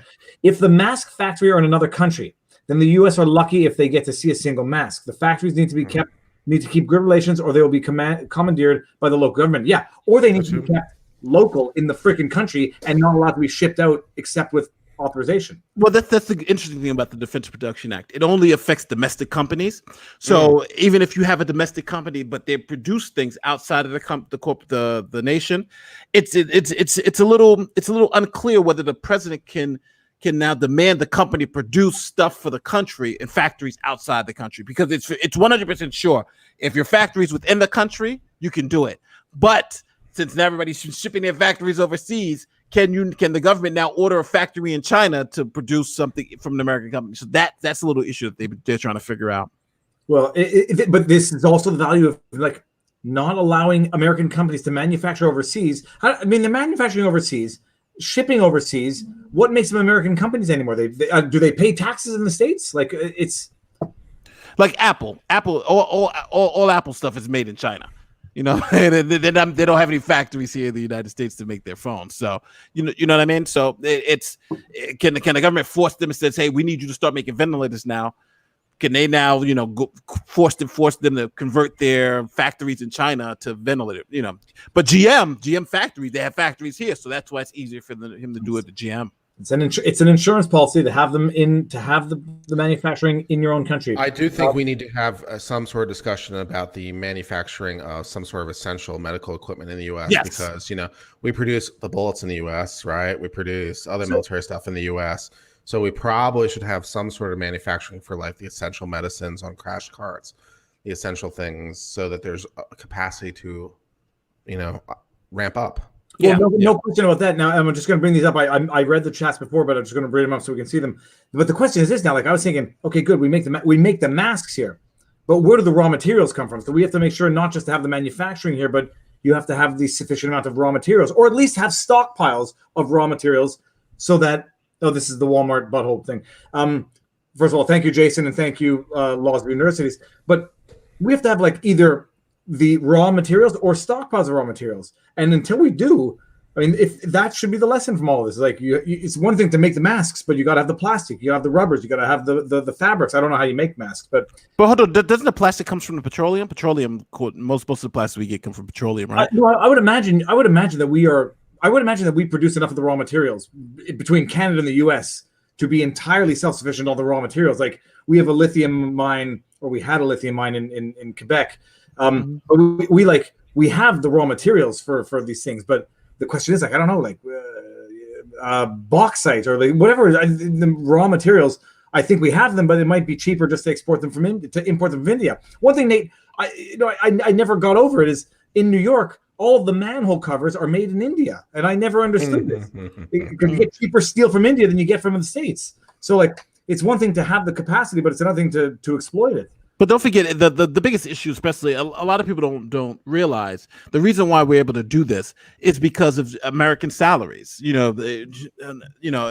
Our minimum wage would make somebody like a rich person in a lot of these third world countries that we get. That's why Nike, makes the shoe for $2 and sells them for $100 here. It's that difference in the amount how much wages cost in the United States versus overseas just makes it so much. It just makes it so much more valuable. Think about it. They can make and ship things from China and still make it like half the price if you did it here in the United States. And that's really just based on the wages. Yeah, well, that's right. That's where I get into the idea of paying more and buying less and having no one gives a crap about running shoes, but ventilators, medicines, aspirin, all these things that you never even appreciate. I never knew that 80% of our drugs were manufactured overseas. Never understood that until this crisis hit. And if there's one good thing about this crisis, I guess it's that. Nate, David Trishel says, Nate, can I borrow your mask? Yes, you can. Let me make sure I finish sneezing in it. Yeah. If there's one good thing, there might only be one good thing. It's that. It's like, we should be aware of this now, like that we are for critical items in a time of a pandemic. We are dependent on China, and not to fearmonger China. I wouldn't want to be dependent on Russia. I wouldn't want to be dependent on France. and this is something that I know is going to anger some people, but it's just got to be said. We sent 18 tons of PPEs, respirators, and all this stuff to China in February when they were having a problem, right? So, why did we do that? When we saw this pandemic, we had our first case by then, and they sent 18 tons of the stuff to China, and now they're trying to get it back. So, I think there's a lot of lessons to be learned here. And the administration admitted that yesterday. No, and Canada did the same thing. I said we were getting flack for having sold a lot of our face masks to China 2 months ago. Tony says, thoughts on government using ED. What's it? ED. Eminent domain. Say it again. Eminent domain. Yeah. To sublease all property for duration of crisis to freeze rent. How crazy would it need to be? Okay, explain. I don't think we need eminent domain to do it. They could just guarantee it flat out and write a check. Eminent domain would give them the right to it. So you don't need eminent domain. Just we will back that. But you run into the same problem. It's where's the money Where's the money coming from? Because don't forget, if you double the money supply, you actually, if you double how much money is out there, you just it becomes worth half as much. Yeah. So you have this self-fulfilling prophecy that starts happening. Okay, now Jason McConnell says, this is interesting. Harmon Pacific in British Columbia is the only pulp mill that produces the material to make N95 masks. That's phenomenally interesting. This is another interesting thing that Canada's going to appreciate now, where you had people fighting the pipeline and fighting exporting oils and natural gases, offshores. They might realize it's not necessarily all that bad of a thing to be not just independent, but to be an exporter of essential materials to other nations. And you might realize that. Thank you, Jason, for the... I wonder how hard it is to convert, because there's plenty of paper plants in the United States. I've been to some of them, and I wonder how hard it would be to convert them to make the pulp necessary. I never even thought about what goes into a mask. I've been using my wife's bras for my face mask. Well, that's good. That's good news. Do you want to show us some of the selection you're using? Does she know about it? I got a feel coming. Okay. You're using them now for that purpose. I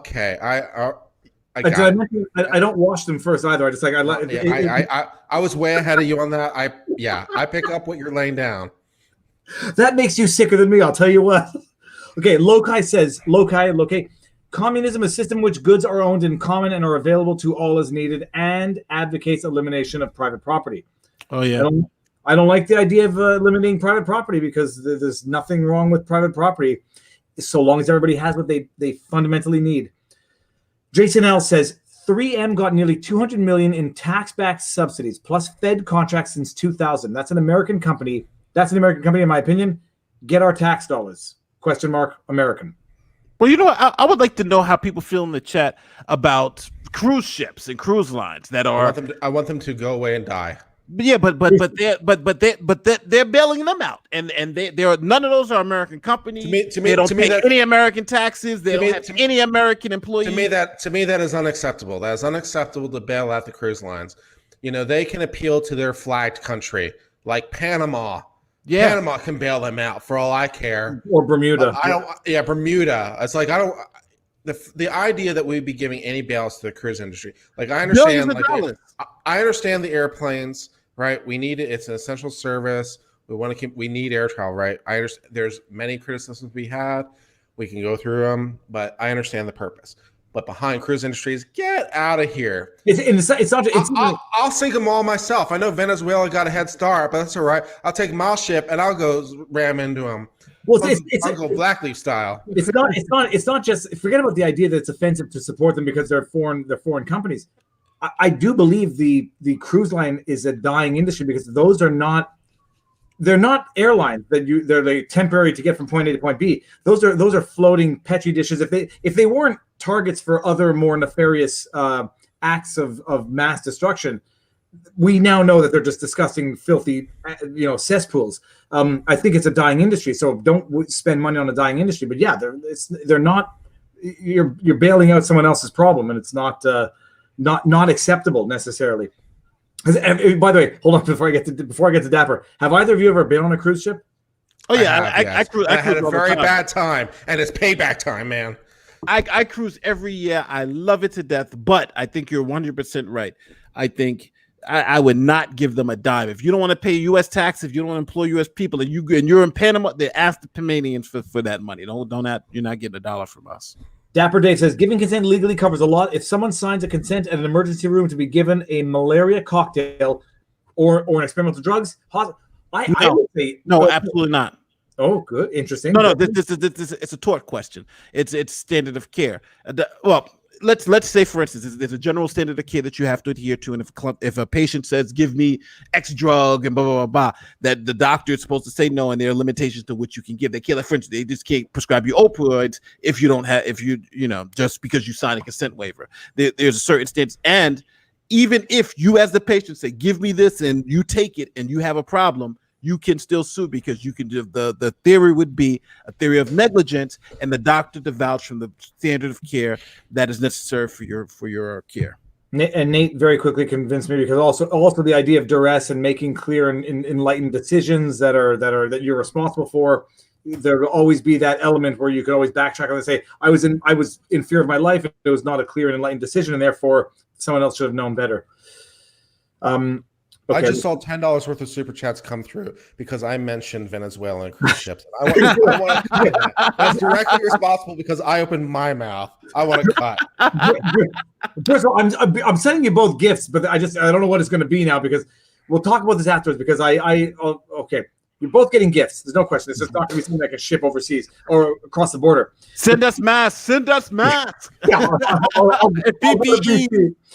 Drake said the trouble with ordering factories to change what they produce is like trying to make a freight train do a U-turn. Yeah, there's no question. No. Well, no, it's not a question of making Apple make face masks. It would be like a question of making someone in the field, deviate. Not a question of going to Apple and saying make milk now. The Apple face mask would cost me $999. Yes, but hold on.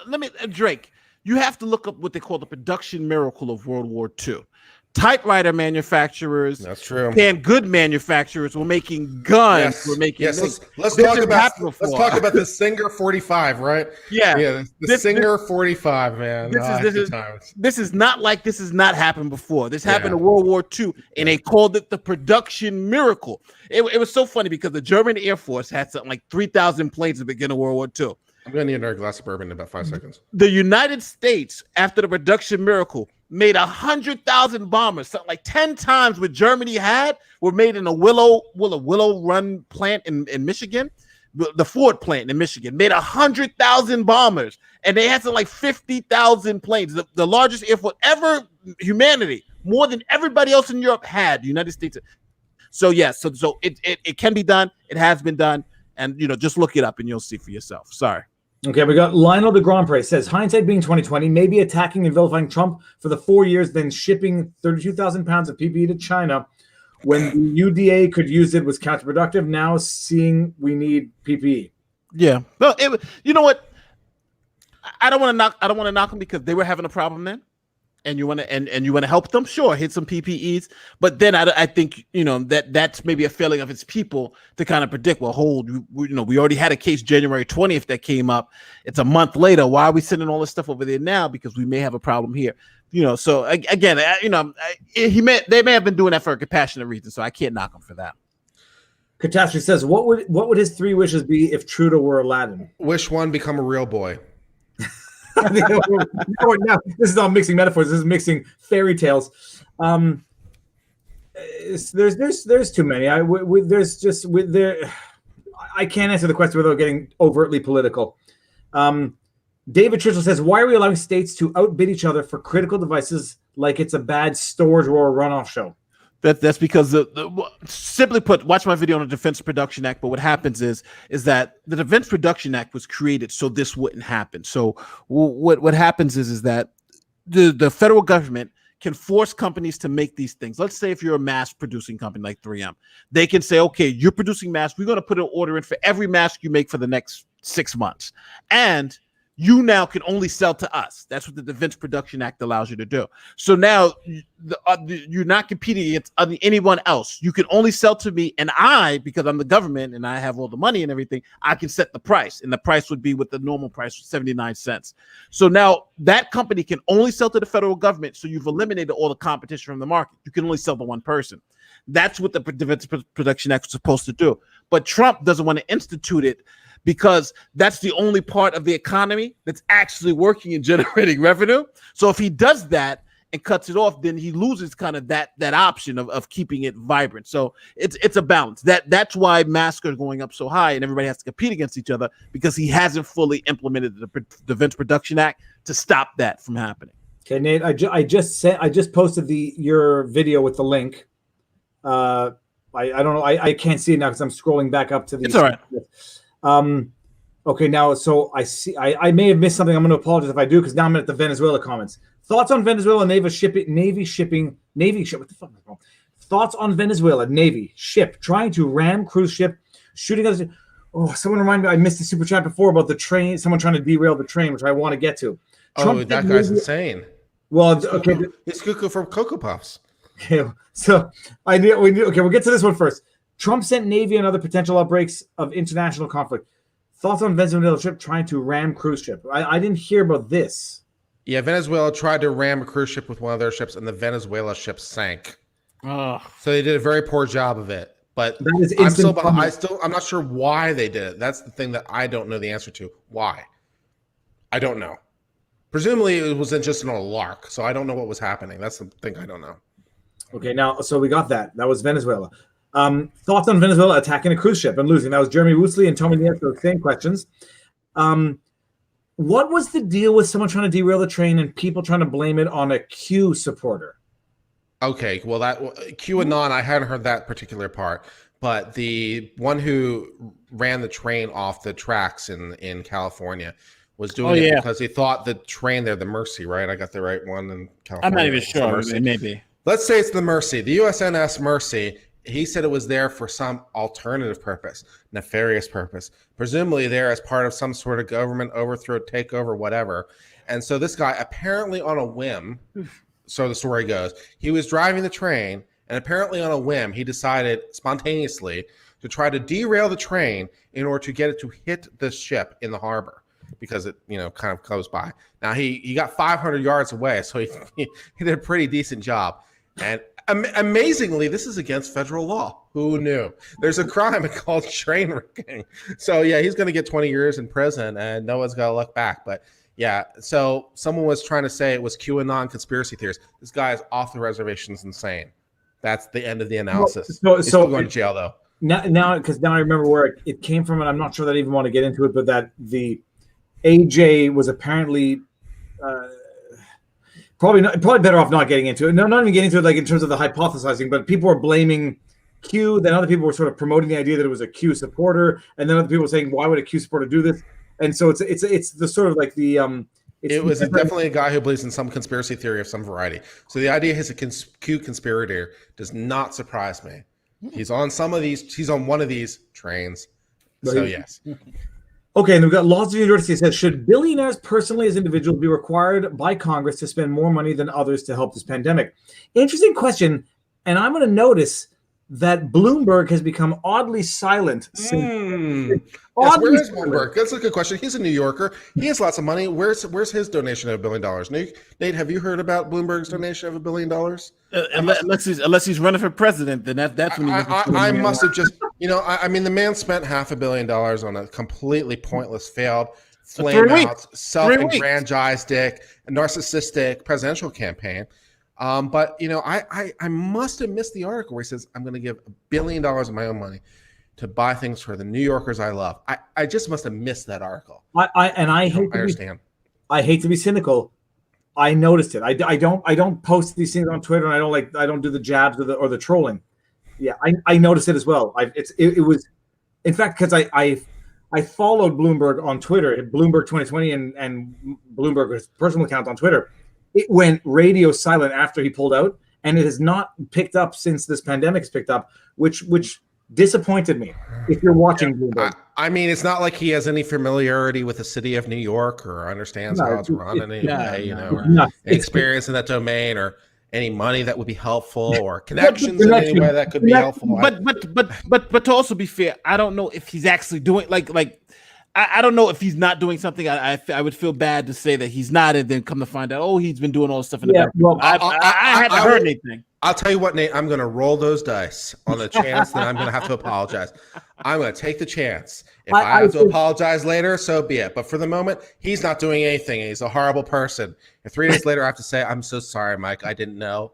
I don't think it's going to happen. If he were doing something, and if you were of the modest type to not boast for himself, that definitely sounds like a Mike Bloomberg thing. To be really modest. That sounds plausible. Yeah, that sounds plausible. Twitter feed, that's not who he is. Yeah. Even if that were him, he would have his delegates promote what he's been doing, because he promoted the idea that he was good to women, that he was good to all minorities, ethnicities in terms of hiring. And for that matter, where's Tom Steyer? Isn't he a billionaire? Yeah, Tom Steyer's a billionaire. Again, I don't know what any of these people are doing. They may have been doing nothing for all I know. But okay, but yes, I've heard nothing, so I can only presume that they have not been doing anything.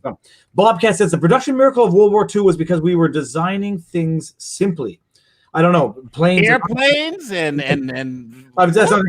tanks, and chemical weapons. Let's talk about the shit. Let's talk about the shit Dow was doing. You unleashed them with that comment. No, I can understand the idea. Well, I don't know what the manufacturing plants were producing before. Maybe they were producing, Rolls Royce's vehicles, and they could easily transition to planes. Maybe, I don't know, but no, I think the idea is they can repurpose factories. Well, can good factories were turned into making guns and ammunition? These things were really repurposed, fully, because it was you're dealing with metal. We need things that were metallic in nature, so we want you to start making guns instead of canned goods. So yeah, it wasn't they were just making simple things. They were making very complex things. Okay, and my last comment was more of a scandalous, just JT joke. Okay, good. Nobody takes anything too seriously here, I don't think. Lionel DeGrompa says, my point being, you scratch my back, I scratch yours. Scratch my competitors. You're on your own, closest ally. Then start behaving like it. Trudeau. The man has not earned his name. He's not worthy to call himself a Trudeau. Oh no, I think he may have earned his name. That might not be. There was another Trudeau who earned his name once. He's still trying to piggyback off that. Well, the one thing I learned from my live stream with my father is that the only other time in recent Canadian history, that we invoked the Emergencies Act was under Trudeau's dad, under the FLQ crisis in 1960, whatever. But let's say I'm not going to be overtly harsh of Trudeau. I don't think he's doing a bad job. Everyone could be doing a better job. Everyone could have done something better yesterday. He's not doing the terrible job. And if nothing else, our numbers are not exploding. And touch wood, pupu kanena hora, as we say in Yiddish. Okay, so Lionel, Brian, hold on, that was Brian Becker. Where was I just at here? But no, Trudeau, look, he can easily do things better. He's got other problems that are more underlying problems than this pandemic, and we've been on his back about it, SNC Lavalin, whatever. But as far as this goes, he has not blown it yet, and I hope he will not, even though I may not have voted for him. Hold on, that was the newest one you put up. Son of a bee sting. Socialism is not about giving people money. It's about taking away property rights. The $2 trillion is emergency relief, not socialism. Brian, field it, Nate. I don't. It's funny because when Andrew Yang said this, Fox News, I saw Sean, because I watch Fox News, so I watch Sean Hannity. I watched them all, and all of them said the same thing. If you're just cutting people blank checks but giving them basic human income, that is socialism. They all said, everybody now, because the other side's doing it. We just got to call a spade a spade. I do understand socialism has a different, and money obviously also is property too. So if you give everybody $1,000 and keep, it is what it is. You just got to call it what it is. Well, but I think calling it socialism, call it whatever. I think it's irresponsible. I think if I'm going to criticize something, and I'm going to criticize it in Canada too, just cutting people a check is it's the cheap way of making them think they're getting something. Don't cut them the check. Give the subsidies to the people to whom they owe money, because if you give people money, it's not their fault. They're not necessarily going to spend it on that which they need to spend it on. If you give the people to whom they owe money credit, then they don't even have to spend the money. Then they don't have to worry about it. And instead of giving $1,200 cash to me, give a $2,000 credit to the bank to whom I owe my mortgage, and I don't have to pay them for 2 months. And it's even better because funny thing is, like, my kid the third kid who doesn't sleep, I drive him around in as much as possible, like 2 o'clock to get him to fall asleep. I drove by our marijuana store just because it's on the main strip. Sure. It's open. There's a lineup outside the marijuana store. There's a lot, the SAQ is open. You give people $1,200 in a pandemic, they might not pay the rent with it. And I'm not saying this judgmentally. I 10 fingers to God, I'm not saying this judgmentally. It's human nature. They're going to spend it on that which is going to alleviate their concerns for the day, not which is going to alleviate their burdens for the month. And so I don't think you cut people a $1,200 check. In Canada, it's $2,000. Don't cut them a check.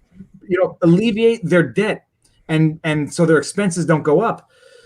And then it's responsible governance, but especially in a time of crisis, unless I'm wrong. Basic human needs. That's they just need to take care of basic human needs, food, utilities, and we can figure everything else later. You know what I'm saying? That's what's going to cause the crime. When people are out there starving and can't go, that's what happened in Italy. People, you got to just take care of the basics. Yep, 100%. Okay, now I think I got something here, which was fire makes me king. I love that. Bloomberg is donating to Mom's Demand Action. Okay, I got 2/3 the way through. No. Thank you. Fire makes me king. Jim Satala says, are you guys hopeful that this amount of unconstitutional violation of the people's rights will wake up the populace to the other infringements of their rights, like the NFA, GCA, and human men? I don't know what those are. Well, but if I have to speak, just National Firearms Act is NFA. I don't know the other two though. The other two, I'm not sure, but just to understand, these things may not be unconstitutional. Yes, because there are levels of interpretation when you're under, let's say, a state of emergency and people are dying. The Constitution must give way to the survival of the republic. As I forgot what Justice said that, but there was, and what it means is that there are certain issues that are so important that certain rights and liberties have to sway. For instance, I think in World War II, the Japanese internment cases, the court said because it was a national security issue and we're fighting for the survival of the country, then that type of discrimination is not adverse to the Constitution because we're talking about survival. And some of the aspects of what we're doing now are going to be made in that same thing. And that's what they keep saying. People will die or we have to do this. So the government is allowed to do more. And it's called strict scrutiny. That's what we're looking for. The idea is that there's no point in having a constitution if there's no society to uphold the Constitution. So temporary. The only issue is. So let's do the back. Let's do the back of the envelope analysis for the constitutional issue for right of assembly, for example. First Amendment right to assemble, right? All right. So here's your back of the envelope strict scrutiny analysis. For the government to restrict under the highest level of scrutiny we have, the government needs a compelling governmental interest and the least restrictive means. Does the government have a compelling governmental interest right now? Well, people cough on each other, people get sick, and they die. So yes. Is it the least restrictive means? Yeah, probably, because people can still meet online, for example, like we're doing right now, conduct church services online and so forth and so on. So, under the standard levels of review we have, it's probably not unconstitutional. As I was saying before, this is not our first rodeo. We have been down this road before where there have been disasters and problems, and we have 250 years worth of constitutional case law. So it's not the first time we've done that. That being said, I do not fault anyone who is cautious and concerned about where this will be leading in the long term and what it might be leading to. I think it's a reasonable, prudent concern. But I think today, and I say that with extreme emphasis, today it's legal. But that doesn't mean it will necessarily be legal a month from now or 3 months from now, right? Because the balance is going to change as we go forward. But given what we know right now, today, given the curves and medical knowledge and so forth and so on, given the precedents we have, I think it is legal what they're doing right now. And we'll have that discussion tomorrow. It's funny. Somebody I think just wrote, "Are we supporting Japanese internments?" And none. That's not the case. Japanese internments. The reason why was for national security. But let's say, for instance, when you had the black codes in the South, there was no war. This was just them trying to discriminate on people. So they invoked the 14th Amendment, equal protection under the law. But with Japanese internments, it was national security. And so you have to understand there's no constitutional right that's absolute. All of them have limitations. And incidentally, just so that people don't also confound the issues, observing that the courts did not find the Japanese internments unconstitutional is not to condone the Japanese. No, of course not. Yeah, no. The idea is here, they said, the courts. This is not the lawyers. This is not whatever. They just said, okay, that was deemed to be justified under the emergency circumstances of World War II. That's a fact. That's the fact of the courts without agreeing with it. But my major concern is that the government never gives back power. So once they realize that all we have to do is snap our fingers and say, hey, there's a lot of people dying from the flu this year. No more bar mitzvahs and no more weddings and no more this and that. And if you do it, you're going to get fined. There's a big issue, and everything has to be balanced in the grand scheme, and that's the courts are balancing things, and that's why I say right now today, right? If this were the perpetual situation, I don't think that the government would be able to do what they're doing now perpetually. I think it's only because it is a temporary situation, because we believe that flattening the curve and so forth and so on. But if we knew for an absolute fact that like this disease would persist, then I don't think this would be able to be maintained indefinitely under a constitutional standard. So I don't know exactly when it's going to fold. I just think right now, right here, today, it's constitutional given the precedent that exists. Okay, very interesting. Eric Blazinski says some New York City trans are still packed. MTA needs to shut down. This is an interesting thing. This is another talking about the misinformation that you might see on Twitter. I saw the picture of the New York, whatever, I don't know what train it was, jam-packed. I saw people with face masks. And then I'm, in Montreal, I took a slow-mo of our train going across the rails Monday morning, 9:30, dead empty. Like there was not a soul on the train. You don't know what's true and what's not, but I'll take for granted there's a lot of people on the. No. Where the hell are you going? Well, this is actually accurate though.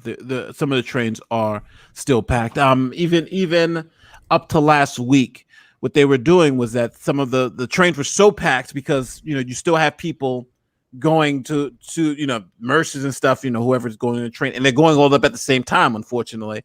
So police were like stopping the trains. Like when the trains get to a station, police would go on and empty out like half the train car and force people to wait for the next train. So that is still happening here. Yeah, but it's stupid. I mean, it's stupid. Then people should be voluntarily not necessarily going on the train if they don't have to. I don't know what people are on the train for, and it's tough to judge if they're the essential service workers who have to get to work. But and it's also stupid that you have police officers dedicating their resources to that, risking themselves to the contracting the virus, and then being put out and not being able to do the more important stuff. It's just a management thing. 8 million people versus 2 million is a different beast to manage.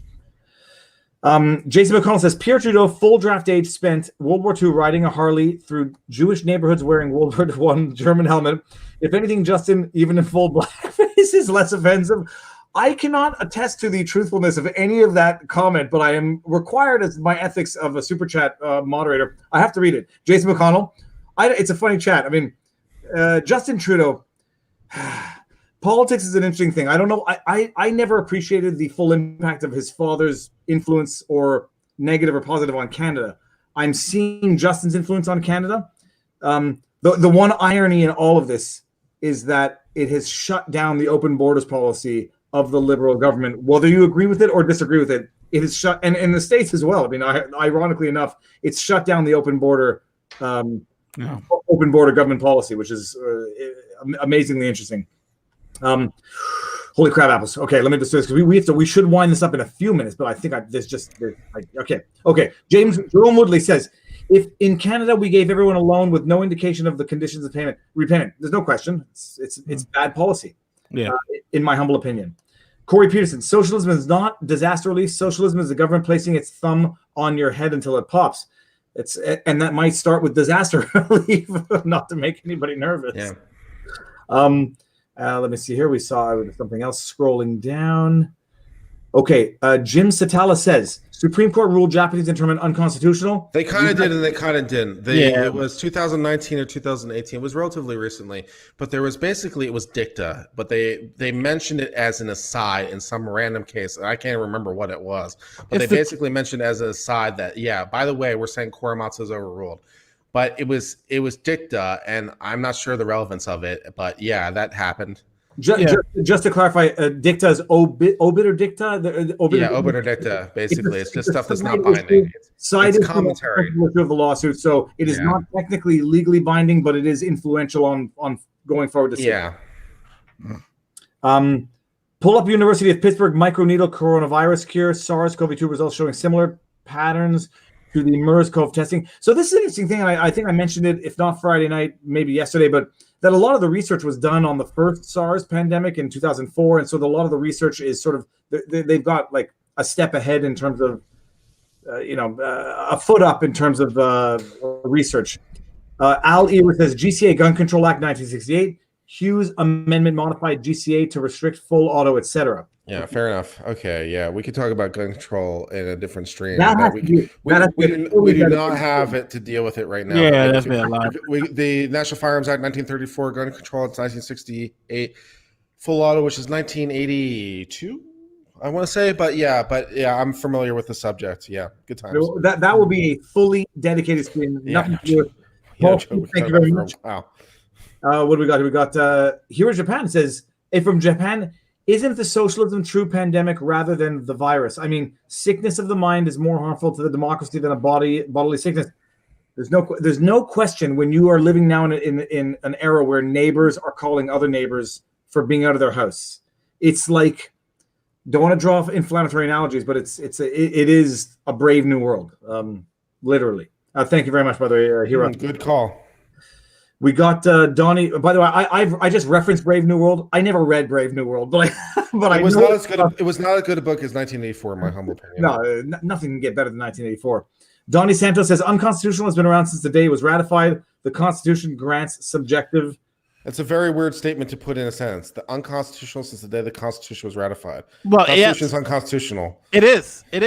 Remember, you needed unanimous consent to amend the Articles of Confederation. They didn't do that. If we're gonna go there, we can go to a lot of things, like the portions of Mexico that are now the United States. Well, was that legal?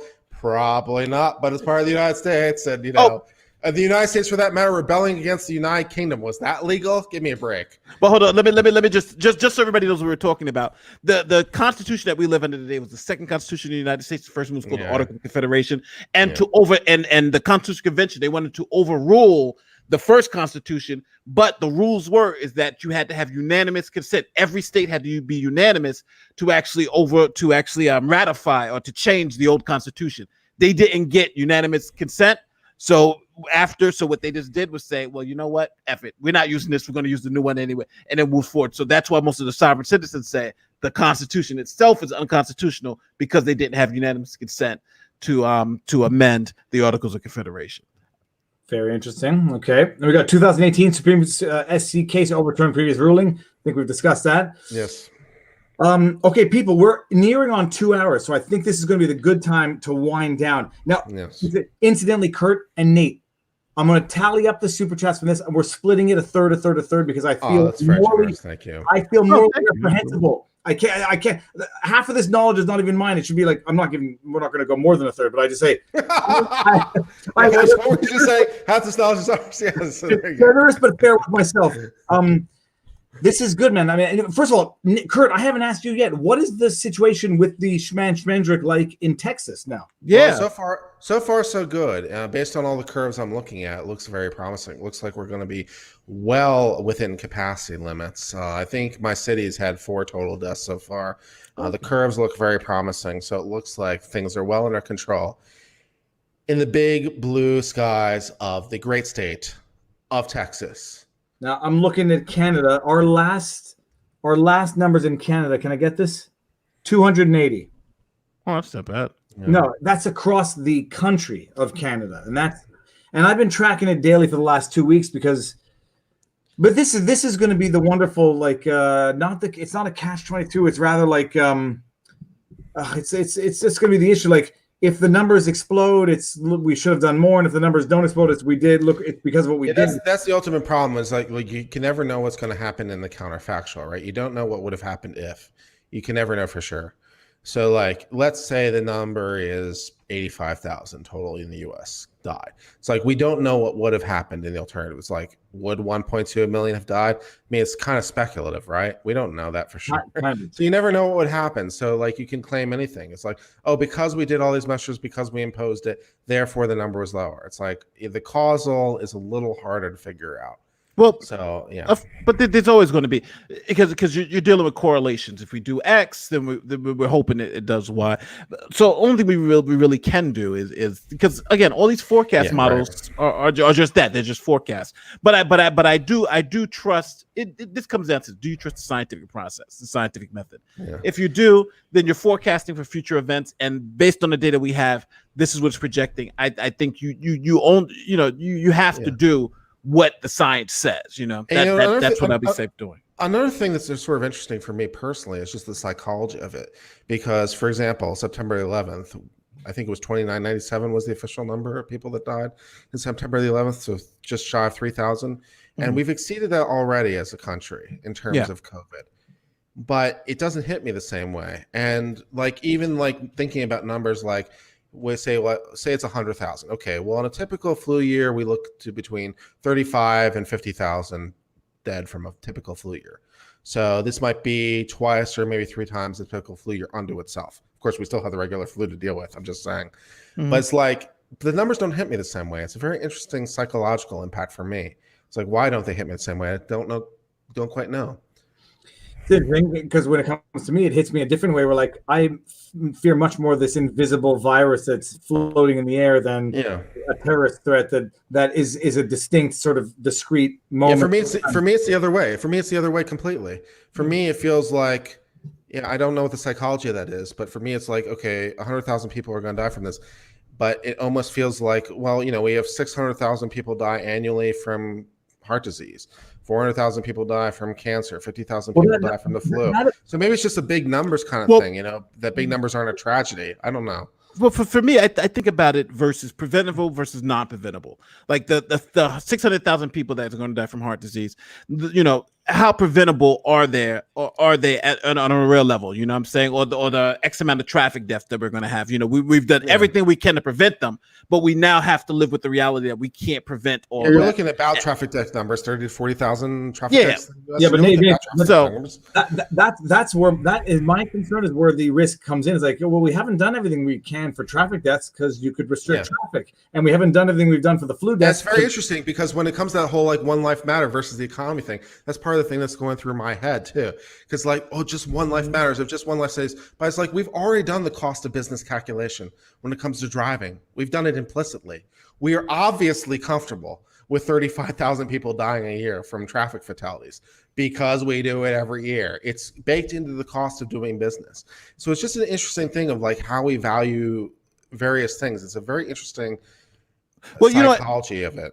But see, this is what I mean by everything is situational, right? It's not like if we were just talking about just a particular evaluation, 30,000 deaths, traffic accidents. Just I think you guys have. I think the point is made, but I also think everything is situational, where there's a level of acceptance of risk of just living everyday life. We know people are going to have accidents. You have this, you have that, but then when you have a situation like this kind of pandemic, there are certain things that you can accept. If we don't do anything, we can get 2 million people who possibly lose their lives, versus these preventative measures that can make that 100,000 people. So now it's kind of, do you take the preventative measures to try to get to 1,000, or do you do nothing and let 2 million people die? So I think that's different. If you told me that, if wearing seatbelts meant millions of people are going to, without seatbelts, millions of people are going to die, versus wearing seatbelts, then give me the seatbelts, and I understand I got 30,000 people dying, versus no seatbelts and I got 1 million people dying. Yeah, but Nate, my concern is it's going to just turn into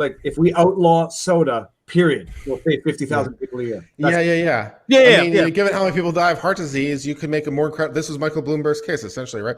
Because the heart disease numbers are 450,000 per year in the United States are dying from heart it's something disease. Crazy, yeah. So so it's like if you banned high sugar sodas, you'd save 50,000 lives, but we apparently decided that's not worth the cost of doing business. So a lot of things are baked into these various calculations. It's just, very interesting. There's that, but I know people are going to say it's not a question of the cost baked in, it's rather the capacity of the hospitals. And when you have a new drop in the bucket, then it's a new factor to consider, because the hospitals are built to deal with the 450,000 come from heart disease. Well, no, they're preventable deaths, right? If we had the capacity to deal with all the COVID cases, what would the death rate be? There'd be some deaths from COVID, no matter what our capacity, right? But not like 2%. Yeah, but like, so there is something baked into that. But it's like, if we did nothing and we lost 1.5 million people, like, what should be how should we be evaluating that in terms of that impact? Well, Is that a lot? Is it good? Is it bad? It's hard because you have 360 million people in the United States. So how do you evaluate that number? What do you compare it to? It's a very interesting psychological calculation as you're trying to look at various policy issues you could do. But this is all based on abductive reasoning. You can only model from what you've already seen. So you see South Korea, you see China, you see Japan, you see all these people who've gone through it, and you see what they've done and what done well. Like all Trump's team keeps saying, we want to be like South Korea. It's because South Korea got off their curve early, and now even though they have new cases, it's like 100 new cases a day or something like that. Really, really low versus what we're doing now. And you can see that we didn't mitigate early. So it does come down to this. There is always a risk assessment with everything that we do, but I think that risk assessment has to be kind of coached into what is the reality that we're going now, and what are the predictions that are going in the short term versus the long term. And I think in the short term, if you're telling me that the number can be from 1 million to 100,000. I think that evaluation has to be. I think you can't just say that people just died, because 2 million people we're talking about, and let's just really codify. We're talking about losing 2 million people within the next 6 months. That's something that I think you want to avoid, No, yeah, because all-cause mortality in the United States, I think, is like 2.3 million a year for all-cause mortality. So you're looking at doubling all-cause mortality in 1 year. So that's not even 1 year. Deal. We're talking about 6 months. Yeah, well, if it doesn't really matter, because it would be like whether it's 1 year or 6 months. But your point is well made. But yeah, so it's like I think we're making the right decision now. It's just interesting how it's hitting me psychologically. It's hitting me more analytically than where 9/11 hit me emotionally. I guess 9/11, I still think about emotionally. I made for quite a few years. I haven't done it recently, but every year on 9/11, I rewatched the broadcast from 9/11. I've done it too. And rewatched it, and like it pisses me off every time I watch it, as you might expect. And it's interesting because it's how that impacts me and how it makes me feel in terms I want to redo entire world policies based on that. So it's just interesting how I didn't have quite that psychological reaction to this, even though it's hitting, both incidents hit New York particularly hard. And it's interesting that both times New York is getting hard and how I'm reacting to that psychologically. And it's like, why? Because arguably New York is getting hit as hard, if not harder in the long term by this than September 11th, 2001. Oh yeah. Why should I be responding to this with less outrage than September 11th, 2001? What does it say about my own psychology and my own preferences? So this is more of a external introspection, trying to figure out why I'm responding to certain things a certain way. But let's understand this too, because I think a lot of people they feel like when we talk about deaths to COVID-19, we're only talking about people who die from the virus. If there's a run on the healthcare system, that too, yeah, of course, there would not just be people dying from the virus. Yes, you would have people dying from the virus, but we're talking about people who have a heart attack, people who have a car accident, people who have an asthma attack. Those are the people who are going to be dying because the hospital's not going to be able to take care of it. So we're talking about a huge amount of people who will have been able to be taken care of. It's funny because one of the reports that came out from the hospital, it literally said you're looking at a world without modern medicine for the next 6 months. You're living in a world without modern medicine, so you can't go to the doctor. Right. That's what we're talking about. Going back to a world pre, I can go to a doctor and get a shot. That's what we're talking about for 6 months. And how many people would die in that type of world? That's what we're trying to avoid. Okay, now I'm gonna blast through this quickly. Can you sue an employer if you get the virus from working there? Had to quit a job and risk not getting unemployment benefits. I'm not quite as willing to say no as Nate was. If we're talking about a private employer and they're aware of the risks and all stuff, I'll give it slightly more than no. And ALG, it's an act of God. ALG, unless you could prove like some real serious negligence that your employer put you in a position. Yeah, I would give you that. I don't know. Give me a healthy retainer. I'll give it a go. Well, the negligence, a la like the cruise ship where they knew that people were coming on the ship with it and not paying them. The negligence. Yeah, insurance typically excludes pandemics to begin with. So It's an ALG, act of God. ALG, yeah. Catastrophe says pandemic shirts available soon from fine retailers. I've got my ideas for shirts, but I don't even want to feel like I'm capitalizing in a whorish sense off the tragedy. Let's get something here. We saw I missed a bunch. I know I'm gonna have missed a bunch here. Hold on, that was not what I was looking for. Oh, I think I missed a ton of super chats, and I can't see them anymore because they disappear. Okay, hold on. Let's see. Fire Makes Me King. Kurt, you're 20 years older, and it's not an instantaneous event like 9/11. Well, there's that, and it's not. There's not as much of an overt actor in this, although people will blame it on China in an overt sense. Let me see if I can't find the other super chats. I know there's a way to find super chats here. Yeah, I know if you go to studio, they kind of list them all, but that I'm not in studio. I'm in the. Well, I mean, you're in the heart of it. You're in the heart of New York, Nate. So you tell me, as a New Yorker, how do you feel about this versus September 11th? How does it strike you?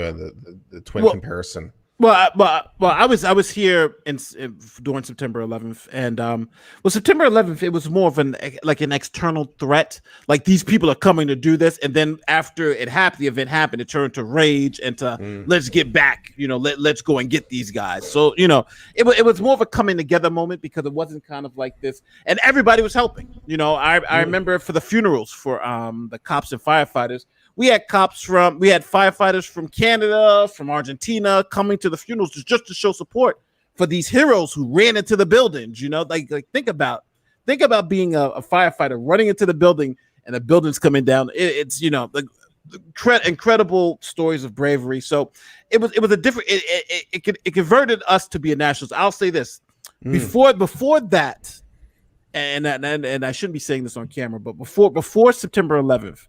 I remember supporting Al Gore for the election.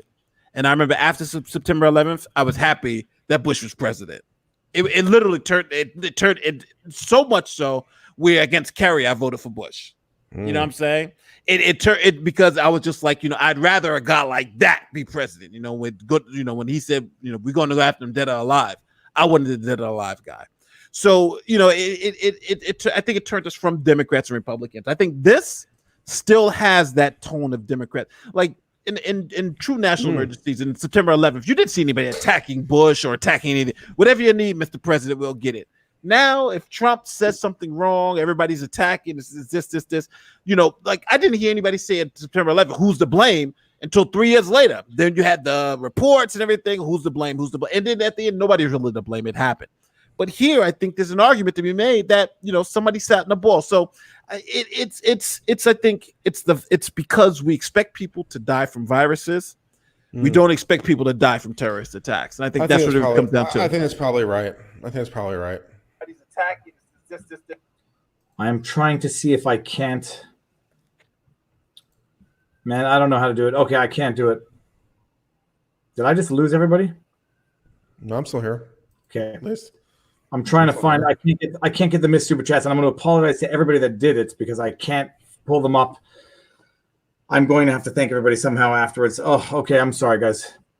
I can't go back to bring up the super chats. Okay, if I had a moderator, Kurt, what you said you would moderate the next video.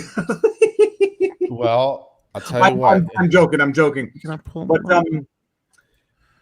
okay, well, hold on. I can pull. I'm pulling some of them up. I have a couple of them. I can read one of them. I got one but I think you might have read this. Viva Frei.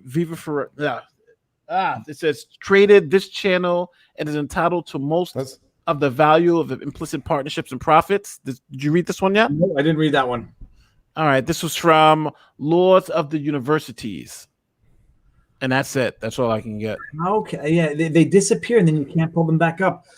All right, I've just chatted in chat. Click on my three dots. So let's give this a shot. See if we can do this. You see this comment that says click on my three dots? Yeah, click on your three dots. I got Harry Dairyman says still here. Love the title, by the way. You click on three dots. It should say add as moderator somewhere in there. No, I can't see that. Really? Harry Dairyman. Ask Mrs. Frei. She was in bed a long time ago. I'll figure it out. You know what? I'm gonna find them afterwards. I'm gonna just thank everybody personally. maybe through community chats. That might be the nicest way to do it. So the best way to do it. Are you doing this inside the StreamYard interface, or are you doing it inside the YouTube interface? I'm in the StreamYard interface right now. Okay, if the problem. Yeah, you have to go to the YouTube interface to do this. It lists them all. If you go into the YouTube interface and click on my name, and the 3 dots on my name. Yeah, let me do this here. YouTube. Go to the interface. So if you click on the 3 dots, so you see my very mess thing. If you click on the little 3 dots next to my name, add moderator. Now you're a moderator. There you go. Congratulations. Da-da-da, victory. Okay. Now what can you do? What damage can you do, Kurt? Well, I can just ban people now. That'd be good. No, I want to read the super chats. That's what we're going after. Oh well, I can't help you. No, I can't do that now. Yeah, you have to go to your back end. Okay, go to the studio. I'm going to thank everybody here. We got. I'm going to thank everybody anyhow. Let's 2.25 hours, people. That was phenomenal. That was fun. That was interesting, insightful. I'm glad we got to do this again. I'm glad both of you are doing well as well can be. When do we do this again? And what do we do it on? Yeah, whatever, man. I'm happy to talk about literally anything, even vaguely law related or bourbon related. We could do bourbon stuff. That's great because bourbon is made in the USA. No outsourcing for that. I'm just going to say I'm sorry for missing super chats, and I'm going to get them. I will thank you all properly. Promise. Okay. Okay, so let's do this. We're going to wind this up. Everybody, thank you very much for tuning in. I want to do something that's not freaking my Sharona Cyrus related. AOG pandemics blocks life insurance payout. Act of God pandemics. Ooh, I don't think insurance. Let's just give you the short version. There's going to be endless insurance fights on every possible level. Yeah.